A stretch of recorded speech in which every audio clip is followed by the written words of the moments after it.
ಬಸವಲಿಂಗೇಶ್ವರ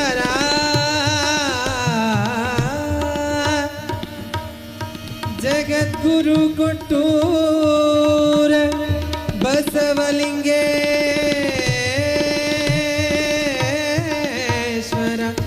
ಶರಣಾರ್ಥಿ ಶರಣು ಶರಣು ಶರಣಾರ್ಥಿ.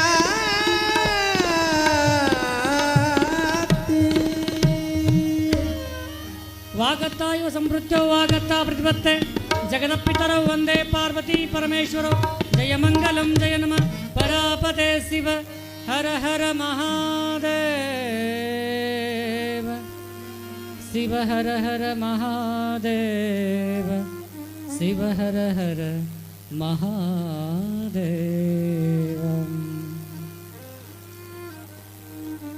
ಓಂ ಶ್ರೀ ಗುರು ಬಸವಲಿಂಗಾಯ ನಮಃ.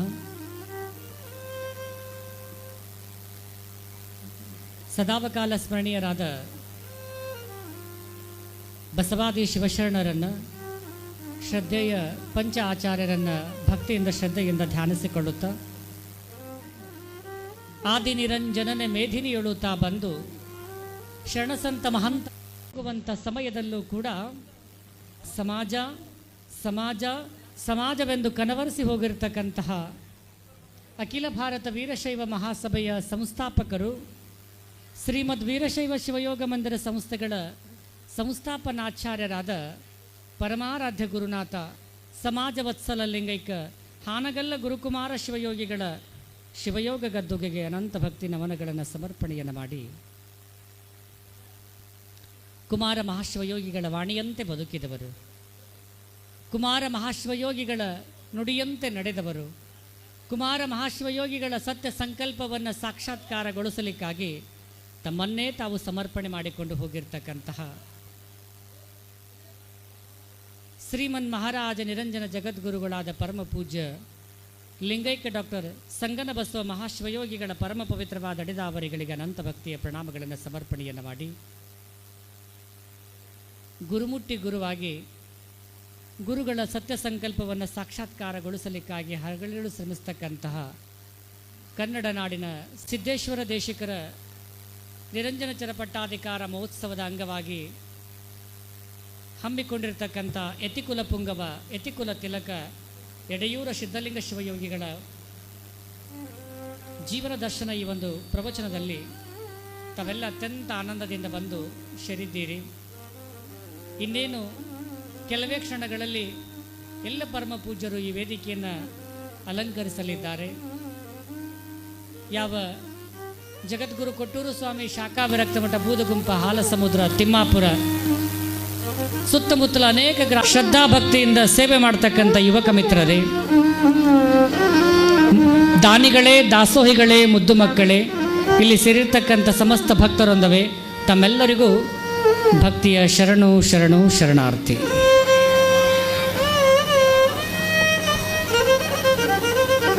ಜಗದ್ಗುರು ಮಹಾಸನ್ನಿಧಿಯವರ ಈ ಪುಣ್ಯ ಪರಿಸರದಲ್ಲಿ ಇವತ್ತು ನಾವು ಸಿದ್ಧಲಿಂಗ ಶಿವಯೋಗಿಗಳ ಜೀವನ ದರ್ಶನವನ್ನು ಶ್ರವಣ ಮಾಡ್ತಾ ಬಂದಿದ್ದೇವೆ. ವಿಶೇಷವಾಗಿ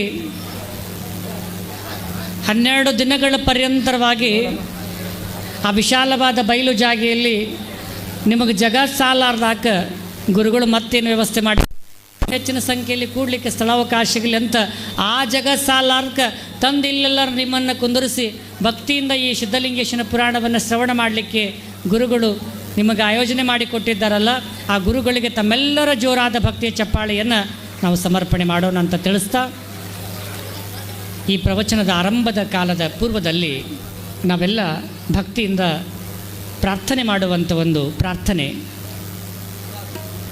ನಾನು ನಿತ್ಯ ಹೇಳ್ತಾ ಬಂದಿದ್ದೇನೆ, ಈ ಕನ್ನಡ ನಾಡಿನಲ್ಲಿ ಇವತ್ತು ಕಾವ್ಯನ್ನು ನಾವೆಲ್ಲ ಕಂಡ್ರೆ ನಮ್ಮ ಕರವನ್ನು ಎತ್ತಿ ನಮಸ್ಕಾರ ಮಾಡ್ತೇವೆ ಅಂದರೆ, ಇವತ್ತು ನಮ್ಮ ಕರುಳೊಳಗೆ ಲಿಂಗ ರುದ್ರಾಕ್ಷಿಗಳನ್ನು ಧರಿಸ್ತಾ ಇದ್ದೀವಿ ಅಂದ್ರೆ, ಹಣೆಯೊಳಗೆ ಸುಶಿದ್ಭೂತವಾಗಿರ್ತಕ್ಕಂಥ ವಿಭೂತಿಯನ್ನು ಧರಿಸ್ತಾ ಇದ್ದೀವಿ ಅಂದರೆ, ಇವತ್ತು ಈ ನಾಡಿನ ತುಂಬೆಲ್ಲ ಯೋಗಿಗಳು ಒಂದು ಹೊಸದಾದ ಕಾರ್ಯವನ್ನು ಏನಾದರೂ ಮಾಡ್ತಾ ಇದ್ದಾರೆ ಅಂದರೆ, ಈ ನಾಡಿನ ತುಂಬೆಲ್ಲ ಪುರಾಣ ಪ್ರವಚನಗಳು, ಸಂಗೀತ, ಸಾಹಿತ್ಯ, ನಾದ ನಿನಾದಗಳ ಮೂಲಕ ಕಾರ್ಯಕ್ರಮಗಳು ಅತ್ಯಂತ ಆನಂದದಿಂದ ನಡೀತಾ ಇದ್ದಾವಪ್ಪ ಅಂತಂದರೆ, ಇವತ್ತು ಮಠಮಾನ್ಯಗಳಲ್ಲಿ ಸಂಸ್ಕಾರ ಅಂತಕ್ಕಂಥದ್ದು ಮಠಕ್ಕೂ ಅತ್ಯಂತ ಆನಂದದಿಂದ ನಡೀತಾ ಇದೆ ಅಂತಂದರೆ, ಅದಕ್ಕೆಲ್ಲದಕ್ಕೂ ಕಾರಣಕರ್ತರಾಗಿರ್ತಕ್ಕಂಥ ಯೋಗಿ ಪುಂಗವರು ಯಾರಂದರೆ ಅದು ಹಾನಗಲ್ಲ ಕುಮಾರ ಮಹಾಶಿವಯೋಗಿಗಳು ಅನ್ನೋದನ್ನು ನಾವು ಅತ್ಯಂತ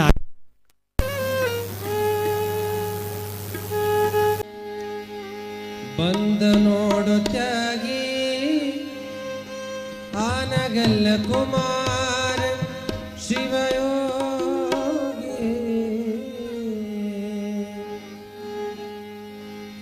ಶಿವಯೋಗ ಮಂದಿರ ಅಂದದೆ ರಚಿಸಿದ,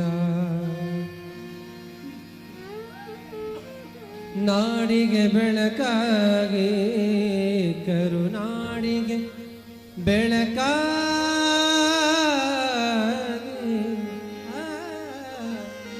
ಬಂದ ನೋಡು ತ್ಯಾಗಿ ಆನಗಲ್ಲ ಕುಮಾರ ಶಿವಯೋಗಿ. ಹಾನಗಲ್ಲ ಕುಮಾರ ಶಿವಯೋಗಿ. ಶಿವಯೋಗ ಮಂದಿರ ಅಂದದೆ ರಚಿಸಿದ, ನಾಡಿಗೆ ಬೆಳಕಾಗಿ ಶಿವಯೋಗ ಮಂದಿರ ಅಂದದಿ ರಚಿಸಿದ, ನಾಡಿಗೆ ಬೆಳಕಾಗಿ ಕರುನಾಡಿಗೆ ಬೆಳಕಾಗಿ ಬಂದ ನೋಡು ಹಾನಗಲ್ಲ ಕುಮಾರ ಶಿವಯೋಗಿ.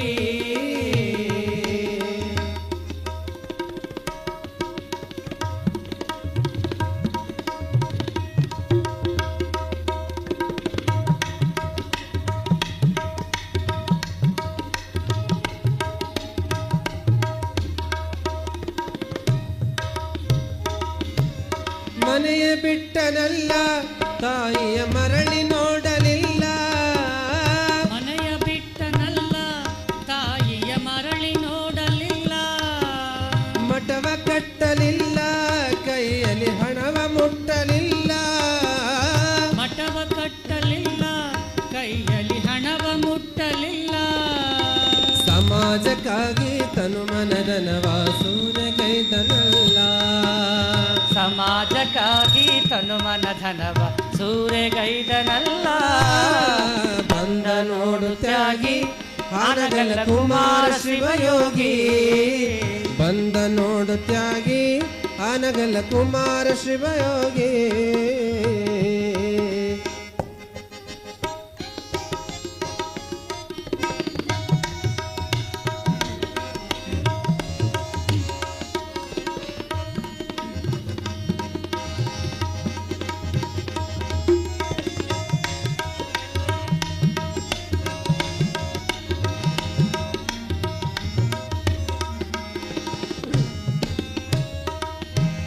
ಮನೆ ಮನೆ ಸಂಚರಿಸಿ ವಚನದ ಕಟ್ಟನ್ನು ಸಂಗ್ರಹಿಸಿ.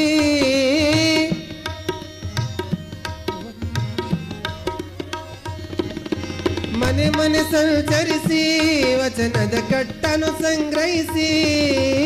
ಮನೆ ಮನೆ ಸಂಚರಿಸಿ ವಚನದ ಕಟ್ಟನ್ನು ಸಂಗ್ರಹಿಸಿ. ಮಹಾಸಭೆಯ ರಚಿಸಿ ಜನರ ಹಿತವನ್ನು ತಾ ಬಯಸಿ. ಮಹಾಸಭೆಯ ರಚಿಸಿ ಜನರ ಹಿತವನ್ನು ತಾ ಬಯಸಿ. ಅಂದನಾಥರ ಚಂದದಿ ಪೊರೆದ ತಂದೆಯು ತಾನೆನಸಿ. ಅಂಧ ಅನಾಥರ ಚಂದದಿ ಪೊರೆದ ತಂದೆಯು ತಾನೆನಸಿ. ಬಂದ ನೋಡು ತ್ಯಾಗಿ ಹಾನಗಲ್ಲ ಕುಮಾರ ಶಿವಯೋಗಿ. ಬಂದ ನೋಡು ತ್ಯಾಗಿ ಹಾನಗಲ್ಲ ಕುಮಾರ ಶಿವಯೋಗಿ. ಶಿವಯೋಗ ಮಂದಿರ ಅಂದದಿ ರಚಿಸಿದ, ನಾಡಿಗೆ ಬೆಳಕಾಗಿ. ಶಿವಯೋಗ ಮಂದಿರ ಅಂದದಿ ರಚಿಸಿದ, ನಾಡಿಗೆ ಬೆಳಕಾಗಿ.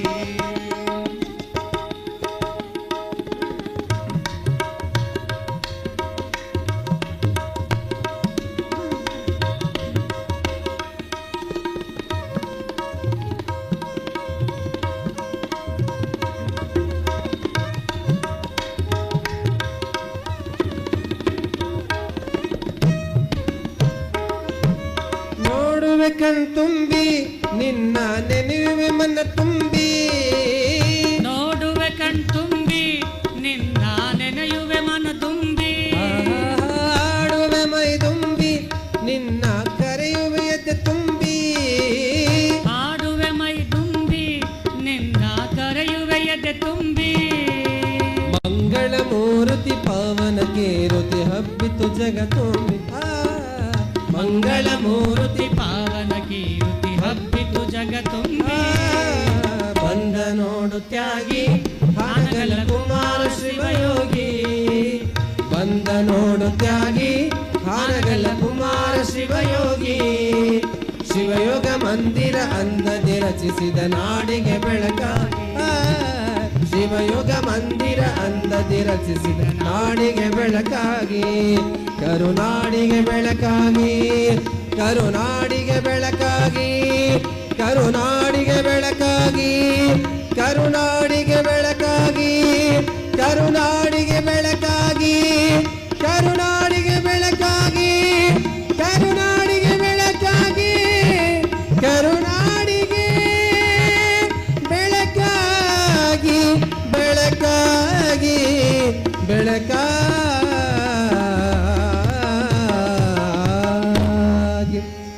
ಸಾಂಬಜಯ ನಮಃ ಪಾರ್ವತೀಪತಿ ಶಿವ ಹರ ಹರ ಮಹಾದೇವ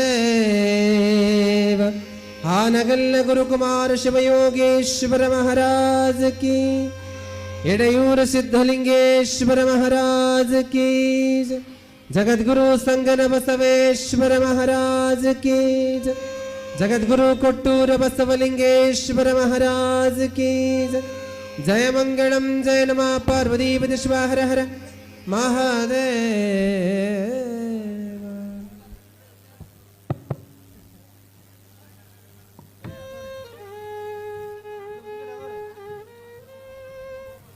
ಓಂ ಶ್ರೀ ಗುರು ಬಸವಲಿಂಗಾಯ ನಮಃ.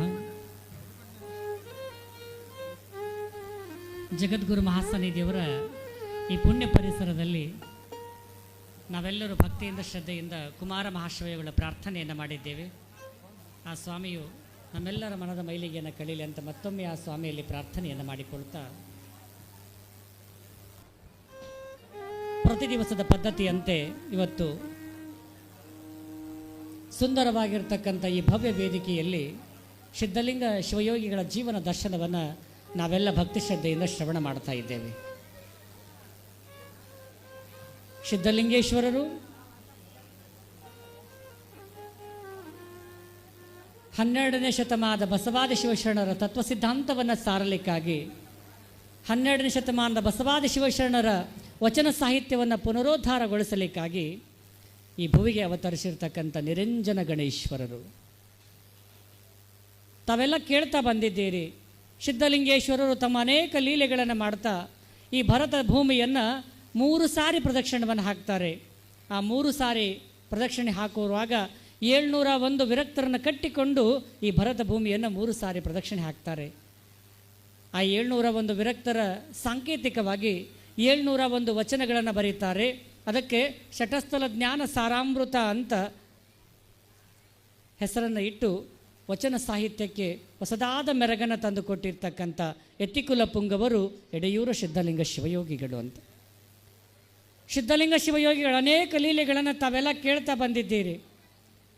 ಸಿದ್ಧಲಿಂಗೇಶ್ವರರ ಅನೇಕ ಲೀಲೆಗಳನ್ನು ಕೇಳಿ ತಮ್ಮ ಜೀವನವನ್ನು ಪಾವನ ಮಾಡಿಕೊಂತ ಬಂದಿದ್ದೀರಿ. ಈ ಪುಣ್ಯಮಯವಾಗಿರ್ತಕ್ಕಂಥ ವೇದಿಕೆಯಲ್ಲಿ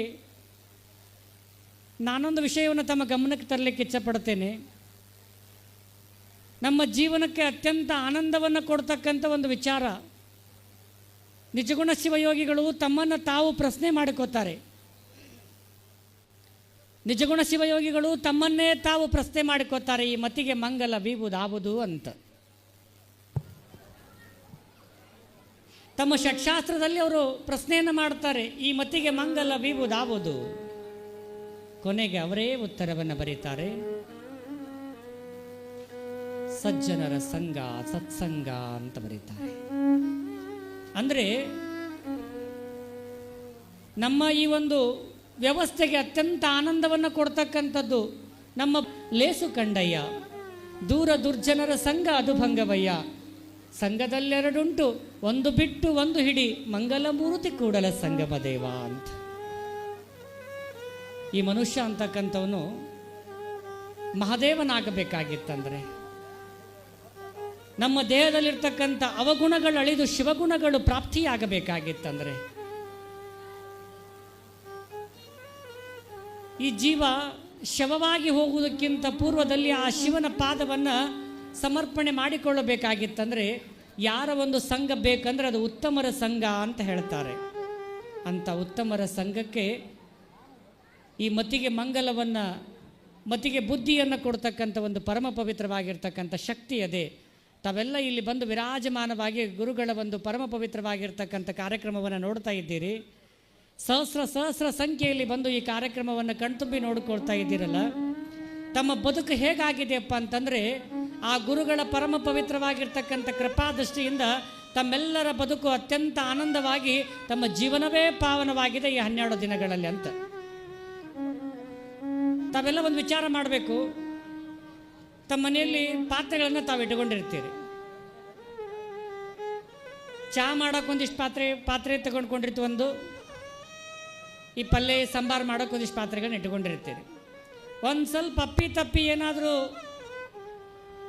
ಆ ಖಾರದ ಪದಾರ್ಥಗಳನ್ನು ಮಾಡ್ತಕ್ಕಂಥ ಪಲ್ಯ ಮಾಡ್ತಕ್ಕಂಥ ಪಾತ್ರೆಯಲ್ಲಿ ನಾವೇನಾದರೂ ಒಂದಿನ ಕಾಯಿಸಿದ್ರೆ ಏನಾಗುತ್ತೆ ಅಮ್ಮ? ಚಾ ಖಾರ ಆಗತ್ತದಂತ. ಒಂದು ಸಾರಿ ನಾವೇನಾದರೂ ಆ ಒಂದು ಖಾರದ ಪದಾರ್ಥವನ್ನು ಮಾಡ್ತಕ್ಕಂಥ ಪಾತ್ರೆಯೊಳಗೆ ನಾವು ಸಿಹಿಯಾಗಿರ್ತಕ್ಕಂಥ ಚಹಾವನ್ನು ಮಾಡಿದ್ವಪ್ಪ ಅಂದ್ರೆ 1ನೇ ದಿನ ಅದು ಖಾರ ಆಗುತ್ತೆ. ಮತ್ತು 2ನೇ ದಿನ ಅದೇ ಪಾತ್ರೆಯಲ್ಲಿ ಮಾಡಿದ್ವಪ್ಪ ಅಂದರೆ ಮತ್ತೊಂದು ಸ್ವಲ್ಪ ಖಾರ ಕಮ್ಮಿ ಆಗುತ್ತೆ. ಮತ್ತು ಹಂಗೆ 3, 4, 5, 6 ದಿನ ಮಾಡಿಕೊಂತ ಹೋದಂಗೆಲ್ಲ ಸಿಹಿಯ ಪ್ರಮಾಣ ಹೆಚ್ಚಾಗುತ್ತೆ ಹೊರತಾಗಿ ಆ ಖಾರ ಅಕ್ಕೊಂತ ಬರ್ತದೆ. ವಿಚಾರ ಮಾಡಬೇಕು. ಕೊನೆಗೊಂದಿಷ್ಟು ದಿನ ನಾವು ಅದೇ ಪಾತ್ರೆಯಲ್ಲಿ ಆ ಚಾವನ್ನು ಮಾಡ್ಕೋತ ಹೋದ್ವಿ ಅಂದ್ರೆ ಕೊನೆಗೊಂದು ದಿನ ಆ ಖಾರ ಅಂತಕ್ಕಂಥದ್ದು ಅಂಶವೆಲ್ಲ ನಾಶವಾಗಿ ಸಿಹಿಯೇ ನಮ್ಮ ಬಾಯಿಗೆ ಹೆಂಗೆ ಗೋಚರಿಸ್ತದಲ್ಲ. ನಾವು ತಿಳ್ಕೋಬೇಕು, ಈ ದೇಹ ಅಂತಕ್ಕಂಥದ್ದು ಒಂದು ಖಾರಮಯವಾದ ಪಾತ್ರೆ ಅಂತ. ಈ ದೇಹ ಅಂತಕ್ಕಂಥದ್ದು ಖಾರವಾಗಿರ್ತಕ್ಕಂಥ ಪಾತ್ರೆ. ಈ ಪಾತ್ರೆಯೊಳಗೆ ಪ್ರವಚನ ಅಂತಕ್ಕಂಥ ಸಿಹಿಯಾಗಿರ್ತಕ್ಕಂಥ ಪದಾರ್ಥದ ಚಹಾವನ್ನು, ಆ ಸಿಹಿಯಾಗಿರ್ತಕ್ಕಂಥ ಒಂದು ಪದಾರ್ಥವನ್ನು ನಾವು ದಿನನಿತ್ಯ ಮಾಡಿಕೊಂತ ಹೋದ್ವಿ ಅಂದ್ರೆ ಸಂಸಾರದ ವ್ಯವಸ್ಥೆಯಲ್ಲಿ ಬಿದ್ದು ಸತ್ತು ಸೊಣಗಾಗಿರ್ತಕ್ಕಂಥ ಈ ಒಂದು ದೇಹವೂ ಕೂಡ ಮಹಾತ್ಮರ ಸಂಘದಿಂದ ಪಾವನವಾಗುತ್ತೆ. ಈ ಮಹಾತ್ಮರ ಸಂಘದಿಂದ ಅದು ಸುಖವನ್ನು ಅನುಭವಿಸುತ್ತೆ ಅಂತ. ಒಂದು ಪಾತ್ರೆ 10 ದಿನ ನಾವು ಸಿಹಿ ಪದಾರ್ಥವನ್ನು ಹಾಕಿ ಅಡುಗೆ ಮಾಡಿದ್ರೆ ಅದು ಹೆಂಗೆ ಸಿಹಿ ಅಂಶವನ್ನು ಕೊಡ್ತದೋ, ಈ ದೇಹ ಅಂತಕ್ಕಂಥದ್ದು ಕೂಡ ಮಹಾತ್ಮರ ಸಂಘದಿಂದ ಮಹಾತ್ಮರ ಅನುಭವದ ನುಡಿಗಳನ್ನು ಕೇಳುವುದರ ಮೂಲಕ ತನ್ನ ಜೀವನವನ್ನು ಸಿಹಿಯಾಗಿ ಮಾಡಿಕೊಳ್ಳುತ್ತದೆ, ಆನಂದಮಯವಾಗಿ ಮಾಡುತ್ತದೆ ಅಂತ. ಹಾಗಾಗಿ ಆ ಸಜ್ಜನರ ಸಂಘದಲ್ಲಿ ನಾವಿವತ್ತೆಲ್ಲ ಈ ಪುಣ್ಯ ಪರಿಸರದ ಪ್ರಾಂಗಣದಲ್ಲಿ ಅಧಿಕ ಸಂಖ್ಯೆಯಲ್ಲಿ ಬಂದು ಕುಳಿತುಕೊಂಡು ಸಿದ್ಧಲಿಂಗ ಶಿವಯೋಗಿಗಳ ಜೀವನ ದರ್ಶನ ಪ್ರವಚನವನ್ನು ಮಾಡ್ತಾ ಇದ್ದೇವೆ. ಶರಣ ಬಂಧುಗಳೇ, ಇನ್ನೇನು ಕೆಲವೇ ನಿಮಿಷಗಳಲ್ಲಿ ಜಗದ್ಗುರು ಮಹಾಸನ್ನಿಧಿಯವರು ಈ ಕಾರ್ಯಕ್ರಮಕ್ಕೆ ದಯಮಾಡಿಸ್ತಾ ಇದ್ದಾರೆ. ಅದರ ಜೊತೆಗೆ ಇವತ್ತು ವಿಶೇಷವಾಗಿರ್ತಕ್ಕಂಥ ಒಂದು ರೈತ ಗೋಷ್ಠಿ ಅಂತಕ್ಕಂಥ ಕಾರ್ಯಕ್ರಮವನ್ನು ಈ ಸಿದ್ಧಲಿಂಗ ಶಿವಯೋಗಿಗಳ ಜೀವನ ದರ್ಶನ ಪ್ರವಚನದ ಮೂಲಕ ಶ್ರೀ ಸಿದ್ದೇಶ್ವರ ದೇಶಿಕರ ನಿರಂಜನ ಪಟ್ಟಾಧಿಕಾರ ಮಹೋತ್ಸವದ ಕಾರ್ಯಕ್ರಮದಲ್ಲಿ ಇವತ್ತು ರೈತ ಗೋಷ್ಠಿ ಕಾರ್ಯಕ್ರಮವನ್ನು ಕೂಡ ಹಮ್ಮಿಕೊಂಡಿದ್ದಾರೆ. ಅದಕ್ಕಿಂತ ಪೂರ್ವದಲ್ಲಿ ವಿರಕ್ತ ತೋಂಟದಾರರಿಂದ ವಿರಚಿತವಾಗಿರ್ತಕ್ಕಂಥ ಸಿದ್ಧಲಿಂಗೇಶ್ವರರ ಪುರಾಣದಲ್ಲಿ ಇವತ್ತು ಕವಿಗಳು ಏನು ಬರೀತಾ ಇದ್ದಾರೆ, ಯಾವ ವಿಚಾರವನ್ನು ಬರೀತಾ ಇದ್ದಾರೆ, ನಾವು ನೀವೆಲ್ಲ ಕೇಳೋಣ.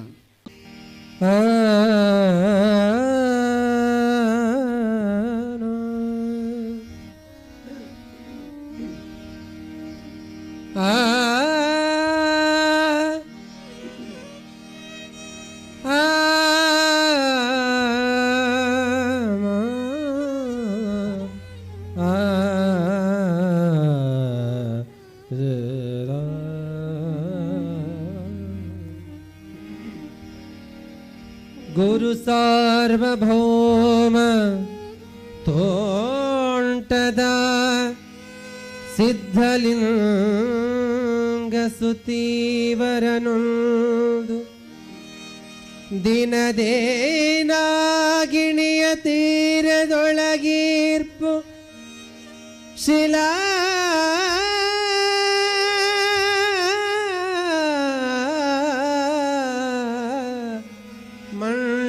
ಮಂಟಪದೊಳಗೆ ಶಿವತತ್ವಾನುಭಾವಗೋಷ್ಠಿ ಶಿವತತ್ವಾನುಭಾವಗೋಷ್ಠಿಯೊಳಗುತ್ತಿರೆ ಧರೆಯ ನೀರ್ಭಾರದಿಂದ ಬಗ್ಗಿ ಮಾಡುವಂತೆ ಚಿಟ ಚಿಟೆಯನೊತ್ತು ಎತ್ತಿರುತ್ತೇ ತರದೊಳಾರು ಬಟೆಯಂದೆ ಸಿಡಿಲರಗಿ ವೀರತರ ನಡುವೆ ಪೊಕ್ಕು ಗುರುವರನ ಬಲಗೊಂಡು ಪೊಡಮಟ್ಟು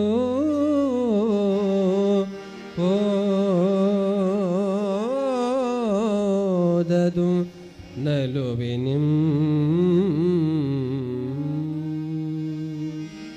ಸಾಂಬದೇ ನಮಃ ಪಾರ್ವತೀಪತಿ ಶಿವ ಹರ ಹರ ಮಹಾದೇವ.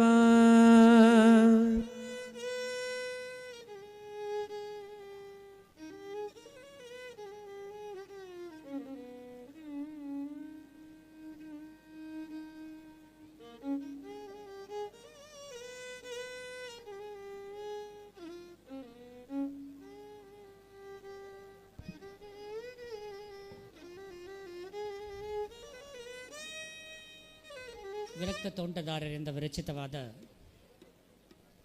ಸಿದ್ದೇಶ್ವರ ಮಹಾಪುರಾಣ, ಯಡಿಯೂರ ಸಿದ್ಧಲಿಂಗ ಶಿವಯೋಗಿಗಳ ಬಗ್ಗೆ ತಾವೆಲ್ಲ ಅತ್ಯಂತ ಆನಂದದಿಂದ ಕೇಳ್ತಾ ಬಂದಿದ್ದೀರಿ.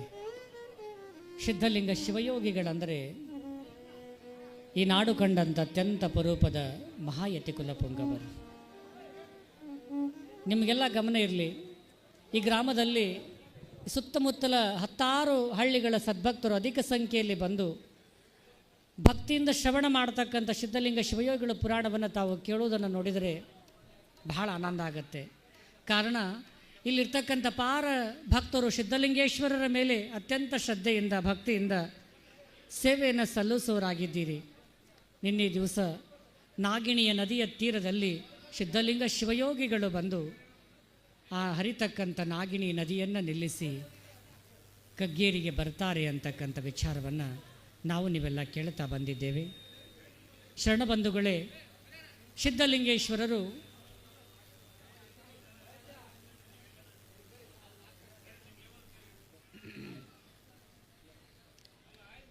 ಆ ನಾಗಿಣಿಯ ನದಿಯ ತೀರದಲ್ಲಿ ಬಂದು ಹರಿತಕ್ಕಂಥ ನಾಗಿಣಿಯ ನದಿಯನ್ನು ನಿಲ್ಲಿಸಿ ಕಗ್ಗೇರಿಯ ತಪೋಭೂಮಿಗೆ ಬರ್ತಾರೆ. ಆ ಕಗ್ಗೇರಿಯ ತಪೋಭೂಮಿಯಲ್ಲಿ ಬಂದು ತಮ್ಮ ಪೂಜೆ ಜಪತಪಗಳನ್ನು ಮಾಡ್ತಾ ಇದ್ದಾಗ ಅಲ್ಲಿಬ್ಬರು ಸದ್ಭಕ್ತರು ಬಂದು ಸಿದ್ಧಲಿಂಗೇಶ್ವರನ ಭಕ್ತಿಯಿಂದ ಬೇಡಿಕೋತಾರೆ. ಆ ಕಗ್ಗೇರಿಯ ತಪೋಭೂಮಿಯಲ್ಲಿ ಸಿದ್ಧಲಿಂಗೇಶ್ವರ ಇರುವಾಗ ಆ ಕಗ್ಗೇರಿಯ ನಂಬಿಯಣ್ಣ ಮತ್ತು ಗಿರಿಗೌಡ ಅಂತಕ್ಕಂಥ ಇಬ್ಬರು ಸದ್ಭಕ್ತರು ಬಂದು ಸಿದ್ಧಲಿಂಗೇಶ್ವರನ ಪ್ರಾರ್ಥನೆ ಮಾಡ್ತಾರೆ. ಗುರುಗಳೇ, ನಿಮ್ಮ ಪಾದಸ್ಪರ್ಶದಿಂದ ಈ ನೆಲಜಲಗಳು ಪಾವನವಾದವು. ತಾವು ನಮ್ಮ ಕಗ್ಗೇರಿಗೆ ಆಗಮಿಸಿ ತಮ್ಮ ಪಾದೋದಕ ಪ್ರಸಾದವನ್ನು ದಯಪಾಲಿಸಿ ನಮಗೆ ಆಶೀರ್ವಾದವನ್ನು ಮಾಡಬೇಕು. ನಮ್ಮ ಭಿನ್ನಕ್ಕೆ ತಾವು ಕಗ್ಗೇರಿಗೆ ದಯಮಾಡಿಸಿ ನಮ್ಮ ಊರನ್ನು ಪಾವನಗೊಳಿಸಬೇಕು ಅಂತ ಭಕ್ತಿಯಿಂದ ಪ್ರಾರ್ಥನೆಯನ್ನು ಮಾಡಿಕೊಂಡಾಗ ಸಿದ್ಧಲಿಂಗೇಶ್ವರ ಅಂತಾರೆ, ಈ ಸಮಯದಲ್ಲಿ ಬೇಡ, ಮತ್ತೊಂದು ಸಮಯವನ್ನು ಮಾಡಿಕೊಳ್ಳೋಣ. ಆದರೆ ಅವರು ಹಠ ಹಿಡಿತಾರೆ, ಬಿಡುವುದಿಲ್ಲ. ಗುರುಗಳೇ, ತಾವು ಬರಲೇಬೇಕು, ತಮ್ಮ ವ್ಯವಸ್ಥೆಗಾಗಿ ಎಲ್ಲ ಸಿದ್ಧತೆಗಳನ್ನು ಮಾಡಿಕೊಂಡಿದ್ದೇವೆ, ನಮ್ಮ ಭಿನ್ನಕ್ಕೆ ತಾವು ಬರಬೇಕಂತ ಸಿದ್ಧಲಿಂಗೇಶ್ವರಿಗೆ ದೀರ್ಘದಂಡ ನಮಸ್ಕಾರವನ್ನು ಹಾಕಿದರೆ ಸಿದ್ಧಲಿಂಗೇಶ್ವರರು ಅಂತಾರೆ, ಆಯಿತು, ಹಾಗಾದರೆ ನೀವು ಹೋಗೆಲ್ಲ ವ್ಯವಸ್ಥೆಯನ್ನು ಮಾಡಿ ಬರ್ರಿ, ನಾ ಇದೇ ಜಾಗೆಯಲ್ಲಿ ಕೂತ್ಕೊಂಡಿರ್ತೀನಿ, ನೀವು ಹೊಳ್ಳಿ ಬಂದು ನನ್ನನ್ನು ಕರೆಯೋ ತನಕ ನಾ ಇದೇ ಜಾಗೆಯನ್ನು ಬಿಟ್ಟು ಹೇಳುವುದಿಲ್ಲ ಅಂತಾರೆ ಸಿದ್ಧಲಿಂಗೇಶ್ವರರು. ನೋಡಿ, ಆಯಿತು ಅಂತ ಹರ್ಷಗೊಂಡಿರ್ತಕ್ಕಂಥ ನಂಬಿಯಣ್ಣ ಮತ್ತು ಗಿರಿಗೌಡ ಕಗ್ಗೇರಿಗೆ ಹೋಗಿ ತಮ್ಮ ಗ್ರಾಮವನ್ನು ಅತ್ಯಂತ ಶುಚಿತ್ವಗೊಳಿಸಿ ತಳಿರು ತೋರಣಗಳನ್ನು ಕಟ್ಟಿ ಪ್ರಸಾದದ ವ್ಯವಸ್ಥೆಯನ್ನು ಮಾಡಿ ಇಡೀ ಊರೇ ಸಂಭ್ರಮದಿಂದ ನಲಿದಾಡಿ ಸಿದ್ಧಲಿಂಗ ಶಿವಯೋಗಿಗಳನ್ನು ಕರೆತರಬೇಕು ಅಂತ ವ್ಯವಸ್ಥೆಯನ್ನು ಮಾಡಿಕೊಂಡಾಗ ಒಂದು ಅಘಟಿತವಾದ ಘಟನೆ ನಡೆದು ಬಿಡುತ್ತದೆ. ಅದಾವುದು ಅಂದರೆ, ಈಗಿನ ಕಾಲ ಪರಿಸ್ಥಿತಿಯಂತೆ ಆಗ ಯಾವ ವ್ಯವಸ್ಥೆ ಇರದೇ ಇರತಕ್ಕಂಥ ಒಂದು ಕಾಕರ ಹಾವಳಿ, ಸಂಪದ್ಭರಿತವಾಗಿರ್ತಕ್ಕಂಥ ನಾಡಿಗೆ ಕಳ್ಳರು ಮುತ್ತಿಗೆ ಹಾಕೋದು ಸರ್ವೇ ಸಾಮಾನ್ಯವಾಗಿತ್ತು. ಕಗ್ಗೇರಿ ಸಂಪದ್ಭರಿತವಾಗಿರ್ತಕ್ಕಂಥ ಪುರವಾಗಿತ್ತು.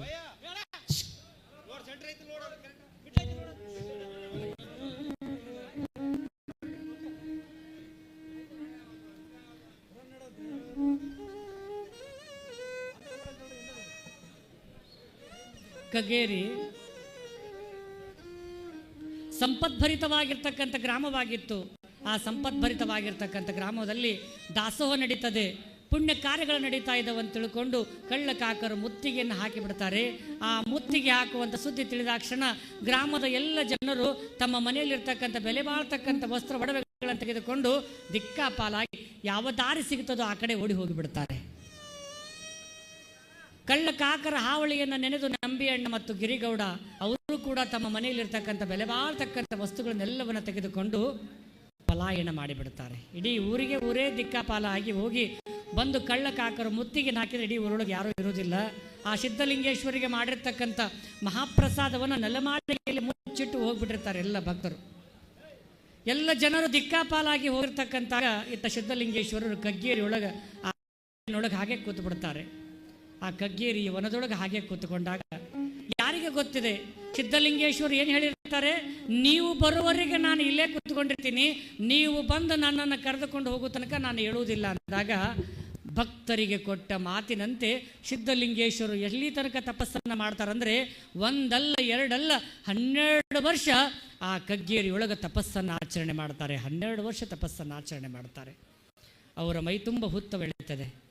ಆ ಹುತ್ತದೊಳಗೆ ಅನೇಕ ಹಾವುಗಳು, ಅಲ್ಲಿರ್ತಕ್ಕಂಥ ಪ್ರಾಣಿಗಳು, ಪಕ್ಷಿಗಳು ಗೂಡನ್ನು ಕಟ್ಟಿಕೊಂಡು ಆ ಸಿದ್ಧಲಿಂಗೇಶ್ವರ ಮೈ ದೇಹದ ತುಂಬವೆಲ್ಲ ಹುತ್ತ ಆವರಿಸಿದಾಗ 12 ವರ್ಷ ಆದ ನಂತರ ಮತ್ತೆ ಊರಿಗೆ ಎಲ್ಲ ಗ್ರಾಮಸ್ಥರು ಬಂದು ಯಥಾ ಪ್ರಕಾರವಾಗಿ ತಮ್ಮ ಜೀವನವನ್ನು ಮಾಡ್ತಾ ಇರ್ತಾರೆ. ನಂಬಿಯಣ್ಣ ಮತ್ತು ಗಿರಿಗೌಡರು ಕೂಡ ಆ ಊರಿಗೆ ಬಂದಿರ್ತಾರೆ.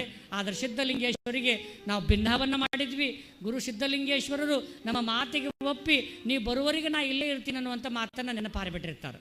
ನೋಡ್ರಿ, ನಾವು ಗುರುಗಳಿಗೆ ಏನಾದರೂ ಒಂದು ವ್ಯವಸ್ಥೆ ಮಾಡಿಕೊಡಿವಪ್ಪ ಅಂದ್ರೆ ಗುರುಗಳನ್ನ ನೆನಪಾರಿಬಿಡ್ತೀವಿ ಸರಳವಾಗಿ. ಗುರುಗಳನ್ನ ನಾವು ಭಕ್ತಿಯಿಂದ ಪ್ರಾರ್ಥನೆ ಮಾಡಿಕೊಂಡು ಒಂದಿಷ್ಟು ಏನಾದರೂ ಗುರುಗಳ ಆಶೀರ್ವಾದ ಮಾಡಿಬಿಟ್ರೆ ನಮಗೆ ಮರವು ಭಾಳ ಸಹಜವಾಗಿರ್ತದೆ. ಆದರೆ ಗುರುಗಳು ಯಾವಾಗಲೂ ನಮ್ಮನ್ನು ಮರೆಯುವುದಿಲ್ಲ. ಸದಾ ತಮ್ಮ ಅಂತಃಕರಣದ ದೃಷ್ಟಿಯಿಂದ ನಮ್ಮನ್ನು ಆಶೀರ್ವಾದ ಮಾಡ್ತಿರ್ತಾರೆ ಗುರುಗಳು. ಆ ಗುರುಗಳ ಸ್ಮರಣೆಯನ್ನು ನಾವು ಅಧಿಕವಾಗಿ ಮಾಡಬೇಕು. ಗುರುಗಳ ಸ್ಮರಣೆಯನ್ನು ನಾವು ಆನಂದದಿಂದ ಮಾಡಬೇಕು. ಆ ಗುರುಗಳಿಗೆ ನಾವು ಭಿನ್ನವನ್ನು ಮಾಡಿದ್ದೇವೆ ಅಂತಕ್ಕಂಥ ವ್ಯವಸ್ಥೆಯನ್ನು ಮರೆತು ಬಿಡ್ತಾರೆ ಯಾರು? ನಿಂಬೆಹಣ್ಣ ಮತ್ತು ಗಿರಿಗೌಡ. ಯಾವಾಗ ಸಿದ್ಧಲಿಂಗೇಶ್ವರಿ ನಾವು ಹೇಳಿದ್ವಿ, ಆ ಗುರುಗಳು ನಮಗಾಗಿ ಕಾಯ್ತಾ ಇದ್ದಾರೆ ಅನ್ನೋದನ್ನು ಮರೆತು ತಮ್ಮ ಸಂಸಾರದ ವ್ಯವಸ್ಥೆಯಲ್ಲಿರುವಾಗ ಇತ್ತ ಆ ನಂಬಿಹಣ್ಣನ ಮನೆಯೊಳಗೆ 10 ಆಕಳುಗಳು, ಅದನ್ನು ಆಕಳಗನ್ನು ಕೆಂಚ ಮತ್ತು ರೊಡ್ಡ ಅಂತಕ್ಕಂಥ 2 ಆಳುಗಳು ಕಾಯ್ತಿರ್ತಾರೆ. ಆ ಆಳುಗಳು ಕಾಯುವಾಗ ಅದರೊಳಗೊಂದು ಆಕಳು, ಕಪಿಲೆ ಅಂತಕ್ಕಂಥ ಒಂದು ಆಕಳು. ಆ ಕಪಿಲೆ ಅಂತಕ್ಕಂಥ ಒಂದು ಆಕಳು ದಿನನಿತ್ಯ ಹಾಲನ್ನು ಕಮ್ಮಿ ಕೊಡ್ತಾ ಬರ್ತಿತ್ತು. ಅದು ಮನೆಗೆ ಬಂದರೆ ಹಾಲನ್ನು ಕರಿತಿದ್ರು. ಎಲ್ಲ ಆಕಳುಗಳು ಕೊಡೋದಕ್ಕಿಂತ ಒಂದು ಕಮ್ಮಿನೇ ಕೊಡ್ತಿತ್ತು. ಹೊಟ್ಟೆ ನೋಡಿದ್ರು ಅವರು ತಮ್ಮ ಆಳುಗಳಿಗೆ ಅವರು ಹೇಳಿದರು, ನೀವೇನೋ ಮಾಡ್ತೀರಿ, ಈ ಹಾಲುಗಳನ್ನು ನೀವು ಉಣ್ತೀರಲ್ಲಿ. ಇಲ್ಲ ಬುದ್ಧಿ, ನಾವು ಯಾವ ಹಾಲುಗಳನ್ನು ಅಲ್ಲೇನು ಮಾಡೋದಿಲ್ಲ, ನೀವು ಕೊಟ್ಟಿರ್ತಕ್ಕಂಥ ಬುತ್ತಿಯನ್ನಷ್ಟೇ ನಾವು ಊಟ ಮಾಡಿ ಬರ್ತೀವಿ, ಬೇಕಾದ್ರೆ ನೀವು ಪರೀಕ್ಷೆ ಮಾಡ್ಬೋದು ಅಂದರೆ ಒಂದು ದಿನ. ಅವಾಗ ನಂಬಿಯಣ್ಣನಿಗೆ ತಾ ಮಾಡಿದಿರ್ತಕ್ಕಂಥ ತಪ್ಪಿನ ಅರಿವಾಗತ್ತೆ. ಗುರುದೇವ, ನಾನು ನಿನ್ನನ್ನು ಭಕ್ತಿಯಿಂದ ಪ್ರಾರ್ಥನೆ ಮಾಡಿಕೊಂಡೆ, ನಾನು ನಿನ್ನನ್ನು ಭಕ್ತಿಯಿಂದ ಭಿನ್ನ ಮಾಡಿಕೊಂಡೆ, ನಾನು ಕಳ್ಳಕಾಕರ ಹಾವಳಿಗೆ ಒಳಗಾಗಿ ಮುಂದೆ ಸಂಸಾರ ವ್ಯವಸ್ಥೆಯಲ್ಲಿ ಬಿದ್ದು ನಿನ್ನನ್ನು ನಾನು ಮರೆತರೂ ನಮ್ಮನ್ನು ನೀನು ಮರೆತಿಲ್ಲ ಶಿವಲಿಂಗೇಶ ಅಂತ ಎಲ್ಲ ಆಕಳಗಳ ಹಾಳುಗಳನ್ನು ಕರೆದು ಅಲ್ಲಿ ಕೊಪ್ಪರಿಗೆಯನ್ನು ತಂದು ಆ ಕೊಪ್ಪರಿಗೆಯ ಮೂಲಕ ಆ ಹುತ್ತಕ್ಕೆ ಹಾಲಿನ ಅಭಿಷೇಕವನ್ನು ಮಾಡ್ತಾರೆ. ಆ ಹಾಲಿನ ಅಭಿಷೇಕವನ್ನು ಹೆಂಗೆ ಮಾಡಿಕೊಂತ ಹೋಗ್ತಾರೆ, ಹುತ್ತ ಕರಗಿಕೊಂತ ಹೋಗುತ್ತದೆ.